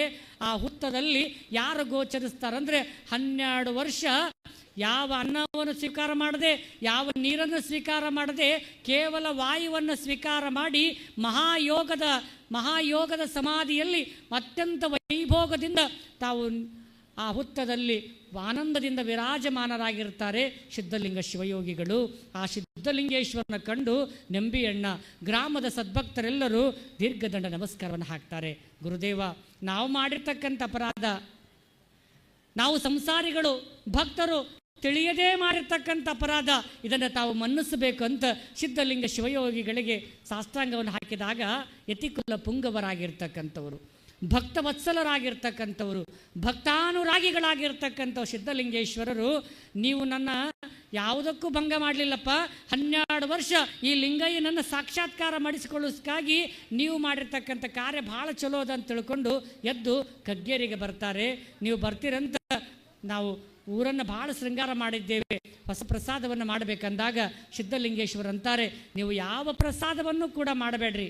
12 ವರ್ಷ ಹಿಂದೆ ನೀವೇನು ಪ್ರಸಾದವನ್ನು ಮಾಡಿದ್ರಲ್ಲ, ಆ ಪ್ರಸಾದವನ್ನು ಯಾವ ನೆಲಮಳಿಗೆಯಲ್ಲಿ ಮುಚ್ಚಿಟ್ಟು ಹೋಯ್ದಿರಲ್ಲ, ಆ ಪ್ರಸಾದಕ್ಕೆ ಸಿದ್ಧಲಿಂಗ ಶಿವಯೋಗಿಗಳ ಪಾದೋದಕವನ್ನು ಸಿಂಪಡಿಸಿಬಿಡ್ರಿ ಅಂತಂದು ಹೋಗಿದಾಗ ಆ ಸಿದ್ಧಲಿಂಗ ಶಿವಯೋಗಿಗಳ ಪಾದಕವನ್ನು ಸಿಂಪಡಿಸ್ತಾರೆ. ನೋಡಿ ಎಷ್ಟು ಶಕ್ತಿ ಇದೆ ಸಿದ್ಧಲಿಂಗೇಶ್ವರರಿಗಂದರೆ, 12 ವರ್ಷದ ಹಿಂದೆ ಹೇಗೆ ಮಾಡಿದ್ರೋ ಪ್ರಸಾದ ಹಾಗೆ ಯಾವ ರೀತಿಯಾಗಿ ಪ್ರಸಾದ ಸುಡ್ತಾ ಇತ್ತು, ಘಮಘಮಿಸುತ್ತಿತ್ತು, ಯಾವ ರೀತಿಯಾಗಿ ಆಗತಾನೇ ಮಾಡಿದ ರೀತಿಯಲ್ಲಿ ಪ್ರಸಾದ ಅಲ್ಲಿ ಅವ್ರಿಗೆ ಗೋಚರವಾಗುತ್ತೆ. ಸಿದ್ಧಲಿಂಗೇಶ ಸಾಮಾನ್ಯನಲ್ಲ, ನಮ್ಮನ್ನು ಉದ್ಧಾರ ಮಾಡಲಿಕ್ಕೆ ಬಂದಿರತಕ್ಕಂಥ ಶಿವನ ಅವತಾರಿ ಅಂತ ಭಕ್ತಿಯಿಂದ ಸಿದ್ಧಲಿಂಗೇಶ್ವರನ ಗುಣಗಾನವನ್ನು ಮಾಡುತ್ತಾರೆ, ಸಿದ್ಧಲಿಂಗೇಶ್ವರನ ಸ್ಮರಣೆ ಮಾಡುತ್ತಾರೆ. ಅಂದಿನಿಂದ ಆ ಕಗ್ಗೇರಿಯ ತಪೋಭೂಮಿಯಲ್ಲಿ 12 ವರ್ಷ ಅನುಷ್ಠಾನವನ್ನು ಮಾಡಿರ್ತಕ್ಕಂಥ ಆ ಪುಣ್ಯ ಭೂಮಿಯಲ್ಲಿ ಸಿದ್ಧಲಿಂಗೇಶ್ವರ ಅನುಷ್ಠಾನ ಮಾಡಿದ್ದಕ್ಕಾಗಿ ಆ ಸಿದ್ಧಲಿಂಗೇಶ್ವರರಿಗೆ ತೋಂಟದ ಸಿದ್ಧಲಿಂಗೇಶ್ವರ ಅಂತಕ್ಕಂಥ ನಾಮಕರಣವಾಗುತ್ತೆ. ತೋಂಟದ ಸಿದ್ಧಲಿಂಗೇಶ್ವರ ಅಂತಕ್ಕಂಥ ನಾಮಕರಣವಾಗುತ್ತೆ. ಆವಾಗ ಕಗ್ಗೇರಿ ಎಲ್ಲ ಸದ್ಭಕ್ತರು ಗುರುಗಳನ್ನು ಭಕ್ತಿಯಿಂದ ಸ್ವಾಗತವನ್ನು ಮಾಡಿ ಅವರ ಭಕ್ತಿಗೆ ಅಲ್ಲಿ ಸಿದ್ಧಲಿಂಗೇಶ್ವರ ಅಂತಾರೆ. ಈ ಕಗ್ಗೇರಿಯೊಳಗೆ ಯಾರು ಮರವನ್ನು ಹತ್ತಿ ಬೀಳುತ್ತಾರೆ ಅವರಿಗೆ ಉಳಗಾಲಿಲ್ಲ, ಯಾರು ಹಾವನ್ನು ಕಚ್ಚಿಸಿಕೊಡ್ತಾರೆ ಅವರಿಗೆ ಸಾವಿಲ್ಲ ಅಂತಕ್ಕಂಥ ವರವನ್ನು ಕೊಡುತ್ತಾರೆ. ಇವತ್ತಿಗೂ ಆ ಪುಣ್ಯ ಭೂಮಿಯಲ್ಲಿ ಹಾವನ್ನು ಕಚ್ಚಿಸಿಕೊಂಡ್ರೆ ಆ ಪುಣ್ಯ ಭೂಮಿಯೊಳಗೆ ಹಾಕಿಬಿಟ್ರೆ ಆ ಹಾವಿನ ವಿಷವನ್ನು ಹೀರುವಂಥ ಶಕ್ತಿ ಸಿದ್ಧಲಿಂಗ ಶಿವಯೋಗಿಗಳ ತಪಸ್ಸಿನಲ್ಲಿ ಆ ಕಗ್ಗೇರಿಯ ಪುಣ್ಯ ಭೂಮಿಯಲ್ಲಿ ಐತಿ ಅನ್ನೋದಕ್ಕಾಗಿ ವಿರಕ್ತ ತೋಂಟದಾರರು ಬಹಳ ಸುಂದರವಾಗಿ ಬರೆದಿದ್ದಾರೆ. ಮುಂದೆ ಸಿದ್ಧಲಿಂಗೇಶ್ವರರು ತಮ್ಮ ಅನೇಕ ಲೀಲೆಗಳನ್ನು ಮಾಡ್ತಾ ಎಲ್ಲಿಗೆ ಬರ್ತಾರೆ? ಆ ತುಮಕೂರಿಗೆ ಬರ್ತಾರೆ. ನೋಡಿ ಅಮ್ಮ, ಆ ತುಮಕೂರಿಗೆ ಬರುವಾಗ ತುಂಬಿ ಹೂವಿನ ಮಳೆ ಆಗತ್ತಲ್ಲಿ. ಬಹಳ ವಿಷಯ ಬೇಸಿಗೆ ಸಮಯ. ಆ ಬೇಸಿಗೆ ಸಮಯದಲ್ಲಿ ಸಿದ್ಧಲಿಂಗೇಶ್ವರಿಗೆ ಅತ್ಯಂತ ಪ್ರೀತಿಯಾಗಿರ್ತಕ್ಕಂಥ ಹೂವು ಆ ತುಂಬೆ ಹೂವು. ಆ ಹೂವನ್ನು ಸಿದ್ಧಲಿಂಗೇಶ್ವರರು ತಮ್ಮ ಲಿಂಗಾರ್ಚನೆಗೆ ಕೇಳಿಕೊಂಡಾಗ ಎಲ್ಲರೂ ಹೋಗಿ ಕೇಳ್ತಾರೆ, ಬುದ್ಧಿ ಬೇಸಿಗೆ ಸಮಯ ಯಾವ ಹೂವು ಇರಬೇಕು? ಹೂವು ಇಲ್ಲ, ಈ ಗಿಡಗಳಲ್ಲಿ ಹೂವೇ ಇಲ್ಲ ಅಂದಾಗ ಸಿದ್ಧಲಿಂಗೇಶ್ವರರ ಪಾದಸ್ಪರ್ಶದಿಂದ ಆ ತುಮಕೂರಿಗೆ ಸಿದ್ಧಲಿಂಗೇಶ್ವರರು ಹೋಗುತ್ತಾ ಇದ್ದಾರೆ. ಅಂದರೆ ಸಿದ್ಧಲಿಂಗೇಶ್ವರ ದಯಮಾಡಿಸ್ತಾ ಇದ್ದಾರಂದರೆ ಯಾವ ಬೇಸಿಗೆ ಕಾಲದಲ್ಲಿಯೂ ಆ ಗಿಡ ಚಿಗಿತು ಆ ತುಂಬೆಯ ಹೂವನ್ನು ಸಿದ್ಧಲಿಂಗ ಶಿವಯೋಗಿಗಳ ಪಾದಕ್ಕೆ ಅದು ಸೂರೆಗೈತದೆ. ಸಿದ್ಧಲಿಂಗ ಶಿವಯೋಗಿಗಳ ಪಾದಕ್ಕೆ ಸೂರೆಗೈತದೆ. ತುಂಬೆ ಹೂವಿನ ಮಳೆಯನ್ನು ತರಿಸಿ ಭಕ್ತರನ್ನು ಉದ್ಧರಿಸಿ ಸಿದ್ಧಲಿಂಗೇಶ್ವರರು ಮತ್ತೆ ಯಡಿಯೂರಿಗೆ ಬರ್ತಾರೆ ಅಂತ ನೋಡಿ. ನಾನು ನಿಮಗೆ ಸದಾ ಹೇಳ್ಕೊತ ಬಂದಿದ್ದೇನೆ, ಗುರುಗಳ ಅತ್ಯಂತ ಆನಂದದ ಪ್ರೀತಿಗೆ ಪಾತ್ರರಾಗಬೇಕು ನಾವಂತ. ಯಾವ ಗುರುಗಳನ್ನು ನಾವು ಅತ್ಯಂತ ಶ್ರದ್ಧಾಭಕ್ತಿಯಿಂದ ಪ್ರಾರ್ಥನೆಯನ್ನು ಮಾಡಿಕೋತೀವೋ, ಯಾವ ಗುರುಗಳನ್ನು ನಾವು ಅತ್ಯಂತ ಆನಂದದಿಂದ ಸ್ಮರಣೆ ಮಾಡ್ತೇವೋ ಅಂಥ ಗುರುಗಳ ಬಗ್ಗೆ ನಮಗೆ ನಿಷ್ಠೆ ಇರಬೇಕು, ಶ್ರದ್ಧೆ ಇರಬೇಕು ಅಂತ. ಸಿದ್ಧಲಿಂಗೇಶ್ವರನ ಪ್ರಭಾವಕ್ಕೆ ಒಳಗಾಗಿ ಅನೇಕರು ಅವರ ವಿಚಾರಧಾರೆಗಳಿಗೆ ಮನಸೋತು ಬರ್ತಾರೆ. ಗೋಳೂರು ಸಿದ್ಧವೀರಣ್ಣೊಡೆಯರಂತ ಬರ್ತಾರೆ, ಗುಮ್ಮಳಾಪುರದ ಸಿದ್ಧಲಿಂಗ ಯತಿಗಳಂತ ಬರ್ತಾರೆ, ಬೋಳ ಬಸವಾರ್ಯರಂತ ಬರ್ತಾರೆ, ಇಲ್ಲೇ ನಮ್ಮ ಸವದತ್ತಿ ಅಂತ ಆ ಸವದತ್ತಿ ತಾಲೂಕಿನ ಹೂಲಿಯ ಸಿದ್ಧ ನಂಜೇಶ್ವರರಂತ ಬರ್ತಾರೆ. ಅನೇಕರು ಅವರ ಪ್ರಭಾವಕ್ಕೆ ಒಳಗಾಗಿ ಸಿದ್ಧಲಿಂಗ ಶಿವಯೋಗಿಗಳನ್ನು ಆಶ್ರಯಿಸಿ ಯಡಿಯೂರಿಗೆ ಬಂದಾಗ ಯಡಿಯೂರು ಸಿದ್ಧಲಿಂಗೇಶ್ವರ ಒಂದು ಕಲ್ಲು ಮಠದಲ್ಲಿ ವಿರಾಜಮಾನರಾಗಿ ಕೂತ್ಕೊಂಡಿರ್ತಾರೆ. ವಚನ ಸಾಹಿತ್ಯದ ಧರ್ಮೋಪದೇಶವನ್ನು ಮಾಡ್ತಾ ಭಕ್ತರಿಗೆ ಹಿತಚಿಂತನೆಗಳನ್ನು ಹೇಳ್ತಾ ಸಿದ್ಧಲಿಂಗೇಶ್ವರ ಕೂತ್ಕೊಂಡಾಗ ಭಯಂಕರವಾಗಿರ್ತಕ್ಕಂಥ ಮೋಡ ಕವಿದು ಬಿಡುತ್ತದೆ. ಆ ಮೋಡ ಕವಿದ ವಾತಾವರಣದಲ್ಲಿ ನಾವೆಲ್ಲ ವಿಚಾರ ಮಾಡ್ತೀವಿ, ಶಿಡ್ಲುಗಳಲ್ಲಿ 2 ಶಿಡ್ಲುಗಳದಾವು, ಒಂದು ಒಣ ಶಿಡ್ಲು, ಒಂದು ಹಸೆ ಶಿಡ್ಲು ಅಂತ. ಯಾವಾಗ ಸಿದ್ಧಲಿಂಗೇಶ್ವರರು ಆ ಭಕ್ತರನ್ನು ಕುರಿತುಕೊಂಡು ಅತ್ಯಂತ ಆನಂದದಿಂದ ಪ್ರವಚನವನ್ನು ಮಾಡ್ತಾ ಇರ್ತಾರೋ, ವಚನ ಸಾಹಿತ್ಯವನ್ನು ವಿಚಾರ ಮಾಡ್ತಿರ್ತಾರೋ, ಒಂದು ಒಣ ಶಿಡ್ಲು ಚಡ್ಡಂತ ಹೊಡೆದು ಬಿಡ್ತದೆ. ಎಲ್ಲರಿಗೂ ಹೆದರಿಕೆ ಆಗ್ತದೆ. ಈ ಭಯಂಕರವಾದ ಶಿಡ್ಲು ಎಲ್ಲರನ್ನು ನಮ್ಮ ತೆಗೆದುಕೊಂಡು ಹೋಗ್ತದೆ, ನಮ್ಮೆಲ್ಲರ ಪ್ರಾಣವನ್ನು ತೆಗೆದುಕೊಂಡು ಹೋಗ್ತದೆ ಅಂತ ಕೂತ್ಕೊಂಡಿರ್ತಕ್ಕಂಥ ಎಲ್ಲ ಭಕ್ತರು ಭಯಭೀತರಾಗಿ ಸಿದ್ಧಲಿಂಗೇಶ ಅಂತ ಸ್ಮರಣೆ ಮಾಡಿದರೆ ಆ ಸಿಡ್ಲು ಯಾರಿಗೂ ಜೀವಕಂಟಕವನ್ನು ಮಾಡೋದಿಲ್ಲ, ಯಾರ ಜೀವನಕ್ಕೂ ಹಾನಿ ಮಾಡೋದಿಲ್ಲ. ಆ ಭಯಂಕರವಾಗಿ ಹೊಡಿತಕ್ಕಂಥ ಸಿಡ್ಲು ಸಿದ್ಧಲಿಂಗ ಶಿವಯೋಗಿಗಳ ಮುಂದೆ ಬಂದು ಗರಗರನೆ ತಿರುಗಿ ಸಿದ್ಧಲಿಂಗ ಶಿವಯೋಗಿಗಳ ಪಾದದಲ್ಲಿ ಐಕ್ಯವಾಗಿ ಬಿಡುತ್ತದೆ. ಸಿಡಿಲು ಕೂಡ ನಮಿಸ್ತದೆ, ಸಿದ್ಧಲಿಂಗ ಶಿವಯೋಗಿಗಳಿಗೆ ಸಿಡಿಲು ಕೂಡ ನಮಿಸ್ತದೆ ಅಂಥ ಭಕ್ತವತ್ಸಲರು ಸಿದ್ಧಲಿಂಗ ಶಿವಯೋಗಿಗಳು. ಗುರುಗಳ ಸಾನ್ನಿಧ್ಯದಲ್ಲಿ ಇದ್ದೀವಿ ಅಂದ್ರೆ ಘೋರವಾಗಿರ್ತಕ್ಕಂಥ ದುರಂತವೂ ಕೂಡ ದೂರವಾಗಿ ಬಿಡುತ್ತದಂತೆ. ಆ ಘೋರವಾದ ದುರಂತ ದೂರವಾಗ್ತದೆ. ಅದಕ್ಕೆ ನೀವೆಲ್ಲ ನೋಡಿ ಎಷ್ಟು ಸಹಸ್ರ ಸಂಖ್ಯೆಯಲ್ಲಿ ಈ ಪುಣ್ಯಮಯ ವೇದಿಕೆಯ ಪ್ರಗಾಂಡವು ಇವ ಪರಿಸರವೂ ಕೂಡ ಸಾಲೋದಿಲ್ಲ ತಮಗೆ ಬರಲಿಕ್ಕೆ. ಎಷ್ಟು ಅಧಿಕ ಸಂಖ್ಯೆಯಲ್ಲಿ ಬರ್ಲಿಕ್ಕೆ ಹತ್ತಿದ್ದೀರಿ. ಅಲ್ಲೆಲ್ಲ ತಾಯಂದ್ರೆ ವ್ಯವಸ್ಥೆ ಮಾಡಿ ಅಲ್ಲಿ ಕೂಡಿಸ್ಬಿಟ್ರೆ ಅವರೆಲ್ಲ.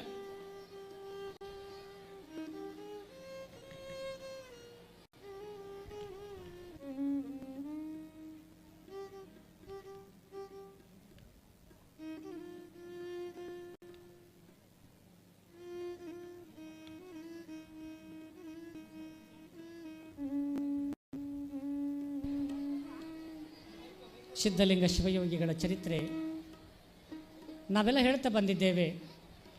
ಸಿದ್ಧಲಿಂಗೇಶ್ವರರು ಅನೇಕ ಲೀಲೆಗಳನ್ನು ಮಾಡ್ತಾ ಭಕ್ತರಿಗೆ ಧರ್ಮೋಪದೇಶವನ್ನು ಮಾಡ್ತಾ ಜೀವನವನ್ನು ಆನಂದದಿಂದ ಭಕ್ತರ ಜೀವನವನ್ನು ಆನಂದಪಡಿಸ್ತಾ ಹೋಗ್ತಾ ಇದ್ದರು. ಗುರುಗಳ ಸಾನ್ನಿಧ್ಯದಲ್ಲಿ, ಗುರುಗಳ ಸಾಮೀಪ್ಯದಲ್ಲಿ ನಾವೇನಾದರೂ ಇದ್ದೀವಪ್ಪ ಅಂದರೆ ನಮ್ಮ ಜೀವನಕ್ಕೆ ಬರ್ತಕ್ಕಂಥ ಮಹಾಗಂಡಾಂತರವನ್ನು ದೂರ ಮಾಡ್ತಕ್ಕಂಥ ಶಕ್ತಿ ಗುರುಗಳಿಗೆ ಮಾತ್ರ ಇದೆ ಹೊರತಾಗಿ ಮತ್ತಾರಿಗೂ ಇಲ್ಲ ಅಂತ ನೀವೆಲ್ಲ ತಿಳ್ಕೊಂಡಿರ್ಬೋದು. ಅಮ್ಮ, ನಿನ್ನೆ ಜಗದ್ಗುರು ಮಹಾಸನ್ನಿಧಿಯವರು ಈ ಪುಣ್ಯ ಪರಿಸರದ ಮಹಾವೇದಿಕೆಯಲ್ಲಿ ಬಂದು ನಮ್ಮೆಲ್ಲರನ್ನ ಕುರಿತ ಆಶೀರ್ವಚನವನ್ನು ದಯಪಾಲಿಸಿದರು. ಇನ್ನೇನು ಕೆಲವೇ ಕ್ಷಣಗಳಲ್ಲಿ ಗುರುಗಳು ದಯಮಾಡಿಸ್ತಾರೆ. ನೀವೆಲ್ಲ ತಿಳ್ಕೊಂಡಿರಿ. ಈ ಕಾರ್ಯಕ್ರಮ ಇಷ್ಟು ಸುಂದರವಾಗಿ ಕಾಣ್ತಾ ಇದೆ, ಈ ಕಾರ್ಯಕ್ರಮ ಇಷ್ಟು ವೈಭವದಲ್ಲಿ ಕಾಣ್ತಾ ಇದೆ. ಇವತ್ತು ನಿಮ್ಮ ಪೂದುಗುಂಪಾದ ಆ ವಿರಕ್ತ ಮಠ ಇಷ್ಟೊಂದು ವೈಭೋಗಪೂರ್ವಕವಾಗಿ ಅಲಂಕೃತವಾಗಿದೆ. ಇಲ್ಲಿ ಸಹಸ್ರ ಸಂಖ್ಯೆಯಲ್ಲಿ ಭಕ್ತರು ಬಂದು ಸಿದ್ಧಲಿಂಗ ಶಿವಯೋಗಿಗಳ ಜೀವನದ ಚರಿತ್ರೆಯನ್ನು ಕೇಳ್ತಾ ಇದ್ದೀರಂದರೆ ಇದಕ್ಕೂ ಒಂದು ತಪಶಕ್ತಿಯೂ ಕೂಡ ಇದೆ. ಹೆಂಗೆ ಕಗ್ಗೇರಿಯೊಳಗೆ ಒಂದು ತಪಶಕ್ತಿ ಇವತ್ತಿಗೂ ಕೂಡ ಭಕ್ತರನ್ನು ಕಾಯ್ತಾ ಇದೆಯಲ್ಲ, ಈ ಬೂದುಗುಂಪ ಈ ಜಗದ್ಗುರು ಕೊಟ್ಟೂರು ಸ್ವಾಮಿಗಳ ಎಲ್ಲ ಶಾಖಾ ವಿರಕ್ತ ಮಠದ ಭಕ್ತರ ಈ ಪುಣ್ಯದ ನೆಲದೊಳಗೆ ಒಂದು ತಪಶಕ್ತಿ ನಮ್ಮನ್ನು ಕಾಯ್ತಾ ಇದೆ. ಆ ತಪಶಕ್ತಿ ಮತ್ತಾವುದೂ ಅಲ್ಲ, ಅಲ್ಲೇನು ಕಾಣ್ತಾ ಇದ್ದಾರಲ್ಲ ಆ ವೇದಿಕೆಯ ಬಲಭಾಗದಲ್ಲಿ ವಿರಾಜಮಾನವಾಗಿ ಕಂಗೊಳಿಸ್ತಾ ಇದ್ದಾರಲ್ಲ ನಮ್ಮೆಲ್ಲರ ಪರಮಾರಾಧ್ಯ ಗುರುಗಳಾಗಿರ್ತಕ್ಕಂಥ ಲಿಂಗೈಕ್ಯ ಡಾಕ್ಟರ್ ಸಂಗನ ಬಸವ ಶಿವಯೋಗಿಗಳ ಒಂದು ತಪಶಕ್ತಿ ನಮ್ಮೆಲ್ಲರನ್ನ ಕಾಯ್ತದೆ ಅಂತ. ಆ ಪೂಜ್ಯರ ಒಂದು ಪರಮ ಪವಿತ್ರವಾಗಿರ್ತಕ್ಕಂಥ ಸಮಾಜ ಸೇವಾ ಕೈಂಕರ್ಯ ಇವತ್ತು ನೋಡಿ ಈ ವೇದಿಕೆಯೇ ಸಾಲದಷ್ಟು ಭಕ್ತರನ್ನು ಕರ್ಕೊಂಡು ಬಂದು ಕುಂದಿರಿಸ್ತಾರೆ. ತಮಗೆಲ್ಲ ಗೊತ್ತಿರಬೇಕು, ಪೂಜ್ಯರು ಈ ಕೊಟ್ಟೂರು ಸ್ವಾಮಿಗಳ ಮಠದ ಅಧಿಕಾರವನ್ನು ಸ್ವೀಕಾರ ಮಾಡಿದರೆ ಪೂಜ್ಯರಿಗೆ ಉಣ್ಲಿಕ್ಕೆ ಪ್ರಸಾದ ಇರಲಿಲ್ಲ ಮಠದಾಗ. ಅಂಥ ಪರಿಸ್ಥಿತಿ ಮಠದೊಳಗೆ ಪೂಜ್ಯರಿಗೆ ಊಟ ಮಾಡಲಿಕ್ಕೆ ಸೇವನೆ ಮಾಡಲಿಕ್ಕೆ ಪ್ರಸಾದ ಇಲ್ಲದಾಗ ಭಕ್ತರನ್ನು ಕೇಳಿ ಪ್ರಸಾದವನ್ನು ಸ್ವೀಕಾರ ಮಾಡಿಕೊಂಡು ಬಂದು ಮಠವನ್ನು ಕಡುತ್ತಾರೆ. ಹಾನಗಲ್ಲ ಕುಮಾರ ಶಿವಯೋಗಿಗಳ ಒಂದು ವಾಣಿಯದೆ, ಏನು ಮಠದಿಂದ ಘಟವನ್ನು ಬೆಳೆಸಿಕೊಳ್ಳುವವರಿಗೆ ಸ್ವಾಮಿಗಳು ಅನ್ನುವುದಿಲ್ಲ, ತಮ್ಮ ಘಟದಿಂದ ಮಠವನ್ನು ಬೆಳಗುವವರಿಗೆ ಸ್ವಾಮಿ ಅಂತಾರೆ ಅಂತಕ್ಕಂಥ ಕುಮಾರ ಶಿವಯೋಗಿಗಳ ವಾಣಿಗೆ ಉದಾಹರಣೆಯಂತೆ ಬದುಕಿ ಹೋಗಿರ್ತಕ್ಕಂಥ ಪೂಜ್ಯರು ಯಾರಾದರೂ ಇದ್ದರೆ ಅದು ಲಿಂಗೈಕ್ಯ ಡಾಕ್ಟರ್ ಸಂಗನ ಬಸವ ಮಹಾಶಿವಯೋಗಿಗಳು ಅನ್ನೋದನ್ನು ನಾವು ಹೃದಯ ತುಂಬಿ ಹೇಳಬೇಕು ಅಂತ. ಪೂಜ್ಯರು ಮಾಡಿರ್ತಕ್ಕಂಥ ಸಮಾಜ ಸೇವಾ ಕೈಂಕರ್ಯ ಇವತ್ತು ನಮ್ಮೆಲ್ಲರನ್ನ ಇಲ್ಲಿ ಆನಂದದಿಂದ ಬಂದು ಕೂಡಿಸಿದೆ. ನೋಡಿ, 21 ಹಳ್ಳಿಯ ಭಕ್ತರು, ಈ ಹಾಲಸಮುದ್ರ, ತಿಮ್ಮಾಪುರ, ಬೂದುಗುಂಪ ಗ್ರಾಮದ ಎಲ್ಲ ಸದ್ಭಕ್ತರು ಬಂದು ಈ ಪುಣ್ಯ ಪರಿಸರದ ಪ್ರಾಂಗಣದಲ್ಲಿ ದಿನ ಒಂದೊಂದು ವಿಶೇಷವಾಗಿರ್ತಕ್ಕಂಥ ಸಿಹಿ ಪದಾರ್ಥಗಳ ಪ್ರಸಾದವನ್ನು ಮಾಡೋದ್ರ ಮೂಲಕ ಸಿದ್ಧಲಿಂಗ ಶಿವಯೋಗಿಗಳ ಈ ಪ್ರವಚನಕ್ಕೆ ಹೇಳಲಾರದೆ ಭಕ್ತಿಯ ಕಾಣಿಕೆಗಳನ್ನು ಕೊಡುವುದರ ಮೂಲಕ ಇಲ್ಲಿ ಮಹಾದಾಸವನ್ನು ನಡೆಸೋದಕ್ಕಾಗಿ ಎಲ್ಲ ಪದಾರ್ಥಗಳನ್ನು ಕೊಟ್ಟು ತಾವೇನು ಭಕ್ತಿ ಸಮರ್ಪಣೆ ಮಾಡ್ತಾ ಇದ್ದೀರಿ. ಗ್ರಾಮದ ತುಂಬೆಲ್ಲ ತಳ್ಳಿ ತೋಳನಕ್ಕೆ ಕಟ್ಟಿ ಈ ದೀಪಾಲಂಕಾರದ ಸೇವೆಗಳನ್ನು ಮಾಡಿ ಈ ಗ್ರಾಮವನ್ನು ಅತ್ಯಂತ ವೈಭೋಗಪೂರ್ಣವಾಗಿ ಕಾಣ್ತಾ ಇದ್ದೀರಲ್ಲ, ಈ ದೀಪಗಳ ಹಿಂದೆ ಬೆಳಗತಕ್ಕಂಥ ಒಂದು ಆರದ ನಂದಾದೀಪ, ನಮ್ಮೆಲ್ಲರ ಮನದ ಕತ್ತಲೆಯನ್ನು ಕಳೆಯತಕ್ಕಂಥ ಮಹಾದೀಪ, ಅದು ಜಗದ್ಗುರು ಲಿಂಗೈಕ್ಯ ಡಾಕ್ಟರ್ ಸಂಗನ ಬಸವ ಮಹಾಶಿವಯೋಗಿಗಳು ಅನ್ನೋದನ್ನು ಈ ಕಾರ್ಯಕ್ರಮದಲ್ಲಿ ಸ್ಮರಣೆ ಮಾಡಬೇಕು. ಅಂಥ ಪೂಜ್ಯರು ಏನಾದರೂ ಬರದೇ ಹೋಗಿದ್ರೆ, ಅಂಥ ಪೂಜ್ಯರು ಶ್ರೀಮಠದ ಅಧಿಕಾರವನ್ನು ವಹಿಸಿಕೊಳ್ಳದೆ ಹೋಗಿದ್ರೆ ಜೀರ್ಣಗೊಂಡಿರ್ತಕ್ಕಂಥ ಮಠಗಳನ್ನು ಜೀರ್ಣೋದ್ಧಾರವನ್ನು ಮಾಡದೆ ಹೋಗಿದ್ರೆ ಇವತ್ತು ಯಾರೂ ಇರ್ತಿರಲಿಲ್ಲ ಅಂತ ನಿಮ್ಗೆ ಲಕ್ಷ್ಯ ಇರಬೇಕು. ನೀವೆಲ್ಲ ರೈಲನ್ನು ನೋಡಿದ್ದೀರಿ. ಆ ರೈಲೊಳಗೆ ನೀವು ಭಾಳ ಮುಖ್ಯವಾಗಿ ನೋಡೋದು ಯಾವುದಪ್ಪ ಅಂದ್ರೆ ಆ ಕುಂದ್ರುವಂಥ ಡಬ್ಬಿಗಳನ್ನು ಭಾಳ ನೋಡ್ತೀರಿ. ಅವುಗಳಿಗೆ ಬೋಗಿಗಳಂತಾರೆ, ಹೌದಲ್ರಿ ವಾರ. ಆ ಡಬ್ಬಿಗಳನ್ನು ಭಾಳ ನೋಡ್ತೀರಿ, ಅವು ತುಂಬಿಕೊಂಡು ಹೋಗ್ತಿರ್ತಾವೆ. ಎಲ್ಲರೂ ಗಮನವಿಟ್ಟು ನೋಡಬೇಕು. ಎಲ್ಲರೂ ನೋಡ್ತಾರೆ, ಇದು AC ಕೋಚ್ ಐತಿ, ಇದು ಸ್ಲೀಪರ್ ಕೋಚ್ ಐತಿ, ಇದು ನಾರ್ಮಲ್ ಐತಿ, ಹೀಗೆಲ್ಲ ಅನ್ಕೋತ ಆ ಡಬ್ಬಿಗಳನ್ನು ನೋಡ್ತಿರ್ತೀವಿ ನಾವೆಲ್ಲ. ಆದರೆ ಆ ಎಲ್ಲ ಡಬ್ಬಿಗಳನ್ನು ತೆಗೆದುಕೊಂಡು ಹೋಗ್ತಕ್ಕಂಥ ಇಂಜನ್ ಭಾಳ ಮುಂದಿರ್ತೈತಿ, ಅದು ಕಾಣೋದಿಲ್ಲ ನಮಗೆ, ಅದು ನೋಡೋದೇ ಇಲ್ಲ. ನಾವು ಎಲ್ಲ ಇಲ್ಲೇ ಹತ್ಕೊಂಡು ಕೂತ್ಕೊಂಡಿರ್ತೀವಿ. ಆ ಇಂಜನ್ ಏನಾದರೂ ಕೈ ಕೊಟ್ಬಿಡ್ತಪ್ಪ ಅಂದರೆ ಈ ರೈಲಿನ ಬೋಗಿಗಳೇನಾಗಿಬಿಡ್ತಾವು, ಖಾಲಿ ಡಬ್ಬಿಗಳಾಗಿಬಿಡ್ತಾವಂತ, ಹೌದಿಲ್ಲಮ್ಮ? ಈ ರೈಲಿನ ಬೋಗಿಗಳೇನಾಗಿಬಿಡ್ತಾವು, ಖಾಲಿ ಡಬ್ಬಿಗಳಾಗಿಬಿಡ್ತಾವು. ಹಂಗೆ ಈ ಜಗದ್ಗುರು ಕೊಟ್ಟೂರು ಸ್ವಾಮಿಗಳ ಮಠ, ಈ ಎಲ್ಲ ಶಾಖಾ ಮಠಗಳು ಲಿಂಗೈಕ್ಯ ಜಗದ್ಗುರು ಸಂಗನ ಬಸವ ಮಹಾಶಿವಯೋಗಿಗಳಂತಕ್ಕಂಥ ಮಹಾ ಎಂಜನ್ ಅಂತಕ್ಕಂಥ ಯೋಗಿಗಳು ಬರಲಿಲ್ಲ ಅಂದ್ರೆ ಈ ಎಲ್ಲ ಮಠಗಳ ಖಾಲಿ ಡಬ್ಬಿ ಆಗಿಬಿಡ್ತಿದ್ದ ನಾಡಿನಾಗ ಭಕ್ತರ ಇಲ್ಲಿ ಬರ್ತಿದ್ದಿಲ್ಲ, ಇಲ್ಲಿ ಯಾರೋ ನಿಮಗೆ ಸೇರ್ತಾ ಇರಲಿಲ್ಲ. ಇಲ್ಲಿ ಬಂದು ನೀವು ಕೂತ್ಕೊಂಡಿರಂದ್ರೆ ಅದು ಜಗದ್ಗುರು ಮಹಾಸನ್ನಿಧಿಯವರ ಒಂದು ತಪಸ್ಸಿನ ಬಲ, ಅವರ ಸಮಾಜ ಸೇವಾ ಕೈಂಕರ್ಯದ ಶಕ್ತಿ ಅನ್ನೋದನ್ನು ನಾವು ಭಕ್ತಿಯಿಂದ ಸ್ಮರಣೆ ಮಾಡಬೇಕು. ಈ ಕಾರ್ಯಕ್ರಮದಲ್ಲಿ ಗುರುಗಳನ್ನು ಸ್ಮರಣೆ ಮಾಡುವುದೇ ನಮ್ಮ ಜೀವನದ ಆದ್ಯವಾಗಿರ್ತಕ್ಕಂಥ ಕರ್ತವ್ಯ. ಅದನ್ನೇ ಕುರಿತುಕೊಂಡು ಇಲ್ಲಿ ಸಿದ್ದಯ್ಯ ಪುರಾಣಿಕರು ಬಹಳ ಸುಂದರವಾಗಿ ಬರೆದಿದ್ದಾರೆ. ಯಾರಿಗೆ ಬೇಕಾಗಿ ಏನು ಫಲ ತಂದೆ ನಿನಗೆ ಬೇಕಾಗದ ತನಕ, ಯಾರಿಗೆ ಮೆಚ್ಚಿ ಏನು ಪ್ರಯೋಜನ ತಂದೆ ನಿನಗೆ ಮೆಚ್ಚುಗೆಯಾಗುದ ತನಕ, ಯಾರ ಆಸ್ಥಾನದಲ್ಲಿ ಸ್ಥಾನ ಪಡೆದರೇನು ತಂದೆ ನಿನ್ನ ವಾತ್ಸಲ್ಯ ಆಸ್ಥಾನದಲ್ಲಿ ಸ್ಥಳ ಪಡೆಯದ ತನಕ, ಸ್ವತಂತ್ರ ಧೀರ ಸಿದ್ದೇಶ್ವರ ಯಾವ ಮತವಿಡಿದರೂ ಏನು ಫಲ ತಂದೆ ನಿನ್ನ ಭಕ್ತಿಯ ಪಥ ತೋರುದ ತನಕ, ನಿನ್ನ ಭಕ್ತಿಯ ಪಥ ತೋರುದ ತನಕ ಅಂತ ಬರೀತಾರೆ. ಗುರುವಿನ ಕರುಣೆ ಆಗಲಿಲ್ಲಪ್ಪ ಅಂದರೆ ನಾವು ಎಷ್ಟು ವೈಭೋಗವನ್ನು ಅನುಭವಿಸ್ತೀವಿ ಅಂದರೂ ಅದೆಲ್ಲ ನಶ್ವರ ಅಂತ.